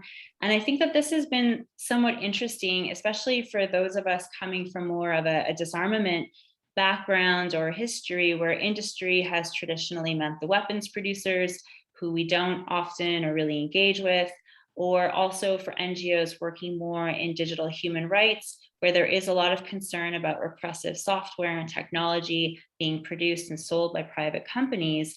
But as Paul outlined, many of the industry groups that are actively joining in the UN cyber processes are themselves sometimes victims when their products or their networks are breached, or are the cybersecurity firms who do response and help to build resilience. So it's a slightly different landscape in a lot of ways. But an overarching point that I think is important when outlining who these actors are is that I feel many of us have been, especially over the last 2 years, we're new to one another, and we're sort of in a process of getting to know one another. There isn't the history of collaboration maybe that exists on other peace and security issues. And I think that this has had some interesting impacts in terms of how well and to what extent we are collaborating as civil society in cyber peace and security, and how we can work together to influence proceedings. Some of the groups that Wolf is partnering with now, 2 years ago, I hadn't really encountered before. So it's in motion, I guess, is what I'm trying to say. But that said, I do want to call attention to the joint civil society statement that was delivered just a few weeks ago at the first committee, which I think is notable in bringing together a good cross-section of actors that are following this process. And I'm just going to pop the link into the chat. If you want to take a browse through, I thought it was, a really good way of bringing together a lot of different actors and starting to sketch out where we have common areas of concern and common priorities. Now, I've said quite a few times that I'm focusing on the involvement of civil society in the UN cyber processes, but I want to underscore that this doesn't just mean physically attending the UN meetings, although that is a significant issue that I will come back to later. What I want to underscore is that the role of civil society can really be about a wider range of activities that complement and underpin our contributions to those processes and their meetings. This can be in threat identification, in problem framing, including through research and advocacy, incident response, promotion of the norms, including among our own constituencies, implementation of the norms, legal analysis, capacity building, and also some naming and shaming, exposing and tracking bad behavior in cyberspace. But something else that I want to touch on is that what is a unique dimension of civil society engagement in cyber issues is the situation where we find ourselves in which the majority of the owners and the users of digital infrastructure and other related technologies are civilian, and many of us are desirous of sustaining a peaceful environment there. Yet many in civil society have also sometimes felt like bystanders to the continued militarization or weaponization of this space, as well as in the process to develop the normative framework that is being set out for state behavior in cyberspace. So as many of you will know, in other issues of international security, civil society has been at the vanguard of advocating for treaties, for controls, for standards, as well as in calling attention to various issues, and in many times making them an agenda item. I'm thinking about campaigns on landmines, on cluster munitions, international arms trade, nuclear weapons. There is this strong tradition of global civil society raising the alarm bells about the humanitarian, human rights, developmental, and environmental impacts, which has often triggered the multilateral policy response, including and often through the UN. But in cyber, this feels like it's been a little bit different. And it's maybe been a little bit more top down, which isn't to say that we haven't been doing this work and we're not raising alarm bells, but that a lot of the work of developing the normative framework was started without us. And that could be owing to a few possible reasons that I'll try to distill, and which are also just my own observations and not hard facts. This could be a good point for discussion afterward. But I think that one factor could be that the UN cyber processes have been established by the GA's Committee for Disarmament Issues, which meant that the framing of the topic has always been one that is linked to national and international security, which is traditionally a more difficult space for NGOs to pierce, but not impossible, as my examples a few moments ago illustrate, although it has meant that there is a lot of resistance by some member states to the kinds of perspectives that we're trying to bring into those conversations.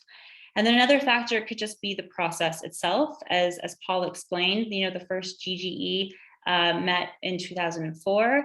That one and subsequent ones, they were limited in number. Meetings were held behind closed doors, which meant that civil society didn't have the ability to access or meaningfully influence in the way that we do with other more open processes, which meant that the work and the creation of the normative framework that we now have, we weren't really around there to contribute to at the beginning. And so I think that this has at times made some organizations and some actors feel like we're a bit late to the party as we come in now into the OEWG process, which isn't to say that there's opposition among us to what the acquis includes or to what the norms look like, but it is to say that bringing in new perspectives now is going to be that much harder to incorporate. And then another aspect of this conversation, which goes much wider than the UN or the multilateral processes, is just the reality of what's been happening at national levels over the last several years. And here I'm referring to all the threats and problems that we heard described earlier in this conference. The integration of cyber operations into military doctrines is ever more common. State-sponsored attacks increasing in sophistication, severity, and scale. All of these things that we've been talking about today. And as this has developed in real time and faster than the policy landscape can keep up, faster than civil society can speak up, this has also generated a feeling amongst some of us that the chance to be very preventive has maybe been lost, that maybe the train has left the station or the genie is out of the bottle with respect to preventing the militarization of cyberspace or the weaponization of ICTs. And that's also a great question that we can maybe debate when I'm finished. And then finally, there have just also been a lot of institutional hurdles put up with respect to civil society involvement. And here I'm speaking very specifically about the UN's open-ended working group, the OEWG. It's worth noting that the other significant multilateral processes that Paul described, like the Paris Call, the GCSE, they were and are very multi-stakeholder in their methods and approach. But when the OEWG was established in 2018 at the first committee, amid heavy drama and politicization, as we've heard described, what the Russian Federation said over and over when it was putting forward its proposal was about the inclusivity of this process. But what they were really referring to was the inclusion of all member states, rather than it being a limited number format as the GGEs had been, and not inclusive of civil society or of multi-stakeholders, as we're saying more frequently there. So our access to the formal OEWG meetings, there were 2 sessions held in person pre-pandemic. They were limited to only ECOSOC accredited organizations being able to register and to attend. And I won't get into the weeds of how all that played out, unless someone's very curious to ask me about it afterward. But I will say that this is exceedingly rare. I've been going to a range of first committee-based meetings for probably more than 10 years now as civil society. And while sometimes organizations do get turned away, it's really only because they don't have a record of work on the subject at hand. This kind of blanket denial and a rejection in which very many credible and relevant actors were denied access, it's very, very rare and very strange. And there was no formal explanation or grounds for this provided. I think the common unofficial understanding is that there are a small minority of countries who just wanted to limit the participation of civil society. and were able to object to non-ECOSOC accredited groups who were applying to attend those sessions. But what's been ironic is that I think in having these hurdles put in front of us to be there formally in the meetings, is that I think it's actually really helped to foster a lot of collaboration amongst the different civil society actors who are following the OEWG, a bit in the way that I was saying before, that we're all kind of getting to know each other in this space. I think we've had to work together to overcome these obstacles and try to think creatively on how we can ensure that our collective inputs are being heard by member states. So, Dan gave the example of the Let's Talk Cyber event series. That was an excellent way to ensure that a wider range of civil society organizations were responding to the draft final report, giving inputs and content to it. A lot of different member states joined in to listen in and to hear what we wanted to say. So we've had to get creative in this. But I think that said, it is a very important point for us to not let up on the demands for access to future meetings. I think this is important for transparency and for legitimacy. It's important for effectiveness and the real world impact of future processes, whether it's the next open-ended working group or the program of action or something else. And it's just important as a point of principle to not give up the spaces that we've worked really hard as NGOs and civil society to carve out for ourselves, and that we do hold with the understanding that governments are ultimately the decision makers. So I think I will stop there and look forward to your questions. Thank you very much for that, Allison. And I'm going to turn immediately. We've got two hands up, Hama Georgiani and Daniel McBride. So I'll take both of those and then we'll see if any others come in. So Hamid, go ahead, please. Thank you. First, allow me to congratulate the organizers and the speakers for a very informative intellectual debate and a topic that is of real importance to all of us. Question to the speaker. I was very glad that you raised the private sector in this discussion, because intuitively, I would say that private sector has a very short-term objective function. And sometimes that short objective function has got consequences in the long term. And in that context, do we talk about the new vector of risk, which could be associated with the concept that I raised? Thank you.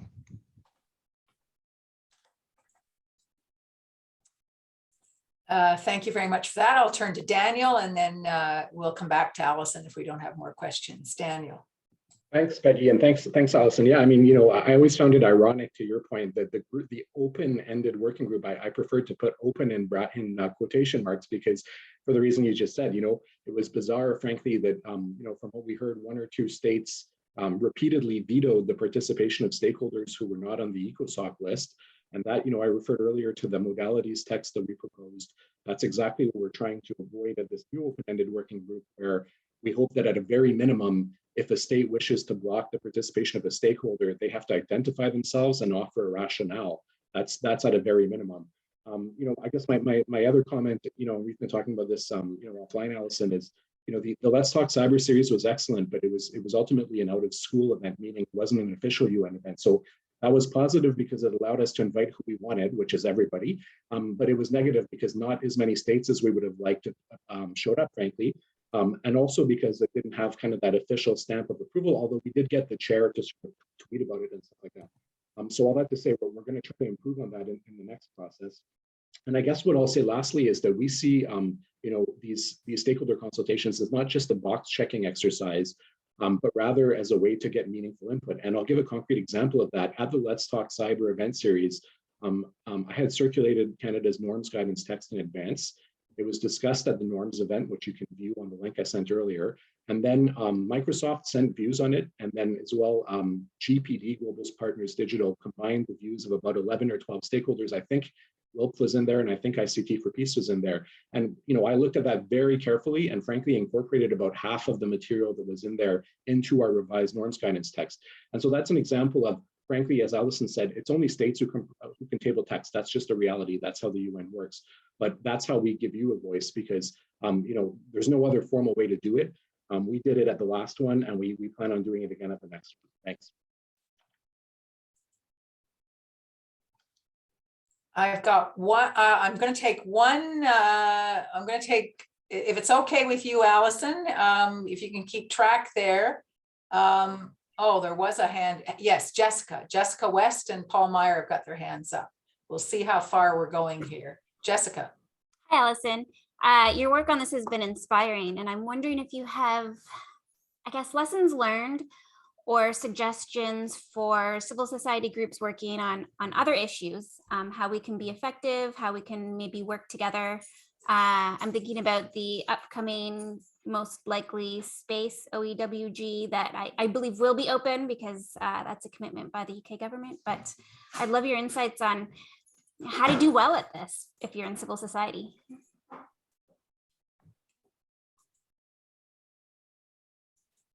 Paul, please, Yes, and now go to Allison. Yeah, thanks. I wanted to flag then know that only states can table text, but one I think important innovation of the Open Ended Working Group, and I don't know ultimately who's responsible for this, but I applaud it, is that it established a website that was inclusive and allowed NGOs and private sector entities to actually post their substantive proposals or commentary on the text. And I mean, that is, I think, a great contribution towards openness and multi-stakeholderness, that one can refer to it in that way.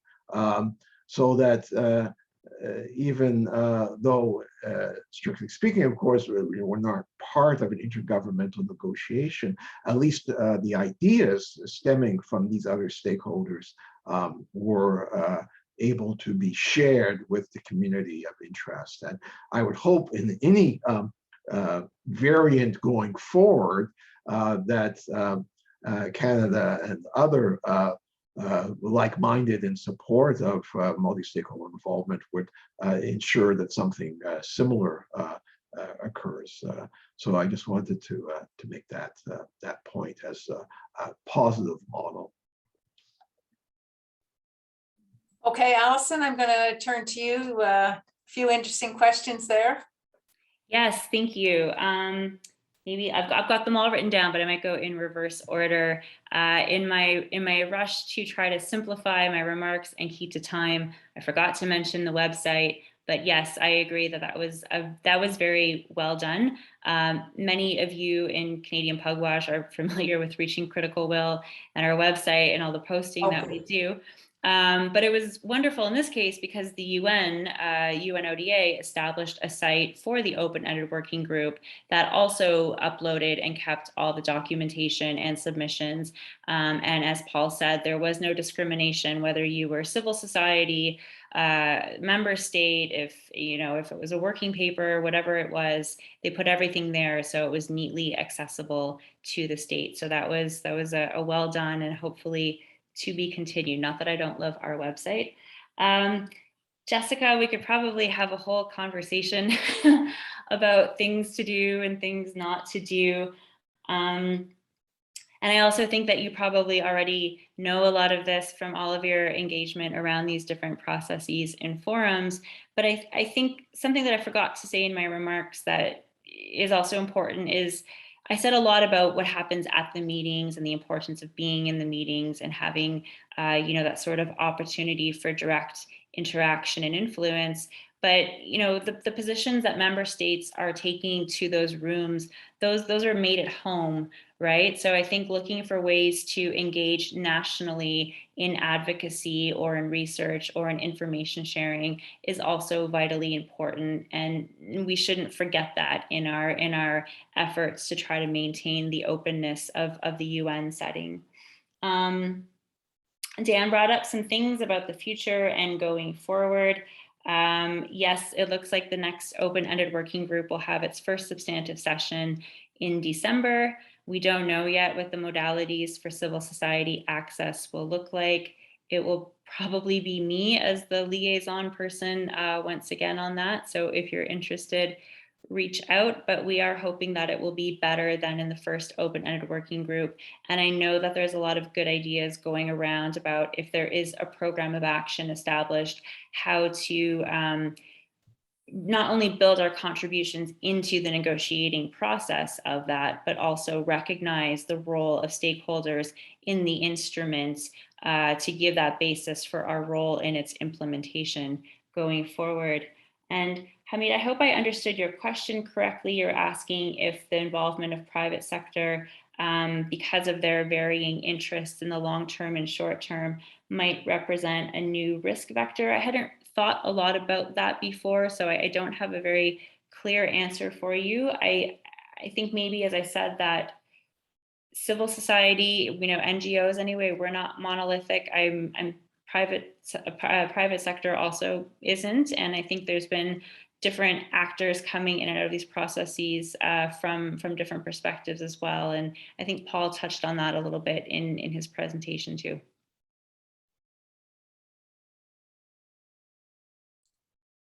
Thank you. Thank you very much for that. I have to say, Allison, we had a little scare because right at the beginning when you started speaking, the screen froze. And so we missed a couple of words there, but you came back. It was a cyber attack. Well, yes, I'm a bit conscious, sometimes at this time of day, I don't know, people get home, people who aren't working at home get home and get on their computers. But anyway, so far so good. I don't see any more questions. We've had a full day, a long session. I think what I'd like to do is give an opportunity if any of the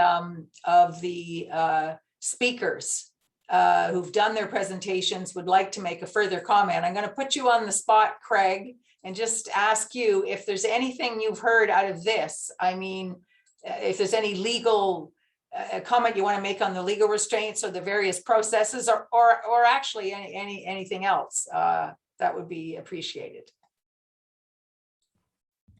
Well, thank you. I don't really have much to add. I mean, the first thing I'd like to say is just thank you very much. It was wonderful being with all of you today, and I think I learned a great deal about some aspects that I don't know that much about, and so it was great to spend the afternoon with you.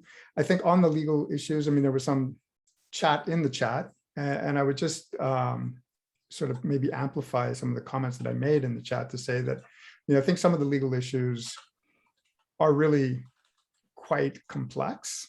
And so, in order to really address them, we'd have to have another long session to really roll up our sleeves and dig into why it is that the concept of object for the purposes of IHL is problematic and why international law might not,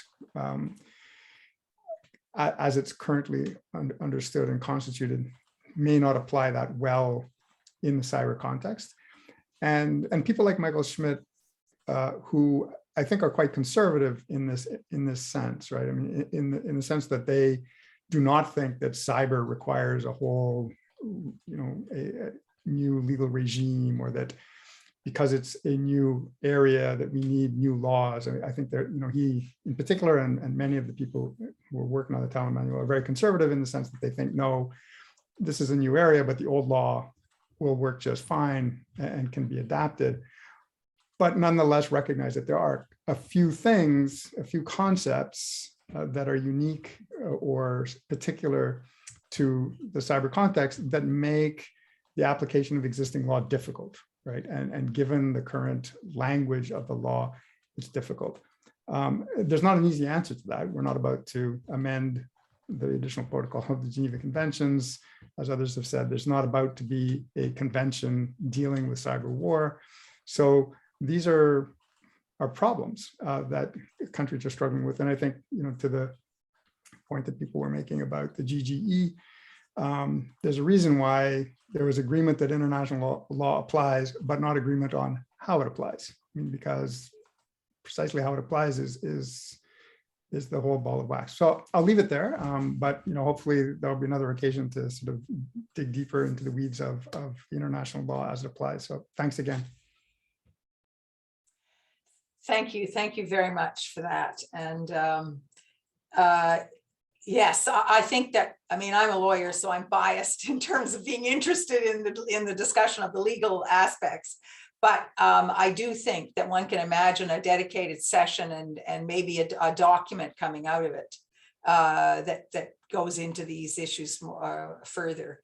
But I wonder now if any of the other speakers, we've got a few minutes, but we've had, as I said, a long day and no break. I think if I was going to have a lessons learned for how to run this, I would have put into the, at the halfway point of the, I see Bev nodding her head, of the program, a 10-minute break to allow us to all stand up and walk around and feel their legs again.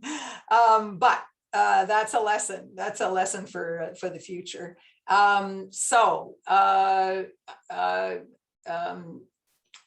Yeah.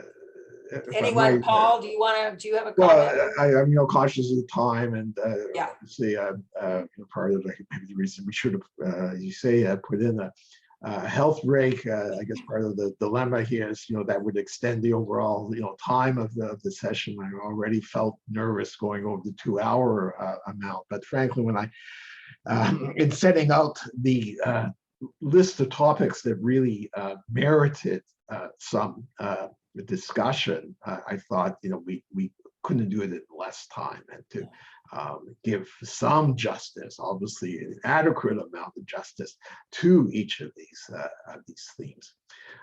So on behalf of my co-organizer Peggy and the Canadian Pugwash Group, I'd like, of course, to thank all the speakers in particular for their candid commentary. I hope, and I should also note Dan McBride, very good to have your engagement and willingness to share information. I would hope that you could take away from this, a recognition that actually there's a lot of made in Canada expertise outside of government dealing with this subject matter, and it's useful to tap into that every so often. We will also look, I think, as a theme very clearly articulated, particularly at Allison's point, is in the end, yes, well, states have certain prerogatives in this space. The reality is, given the overwhelming ownership and user base is civilian, anything that states come up with, and again, not to even include the fact that the private sector has technical expertise and resources that are essential for any norms to be implemented, even if they're agreed. It's also just for credibility that the process has to be seen to have taken on board the views of interested stakeholders. And I think that is a crucial feature of whatever it will come going forward. And I hope we can keep this a conversation going in the future. I think there's no question that this is an emerging issue of great potential implications, and for all those who do believe in the prospects of and possibilities of preventive diplomacy and conflict prevention, I think we would agree that this has to be high up there on the list of priority objectives. So without further ado, I think we can wrap this up. Again, thanks to everyone for participating. We should have a recording up of our session for future reference. So I'll say so long and keep well until we can meet again. Bye.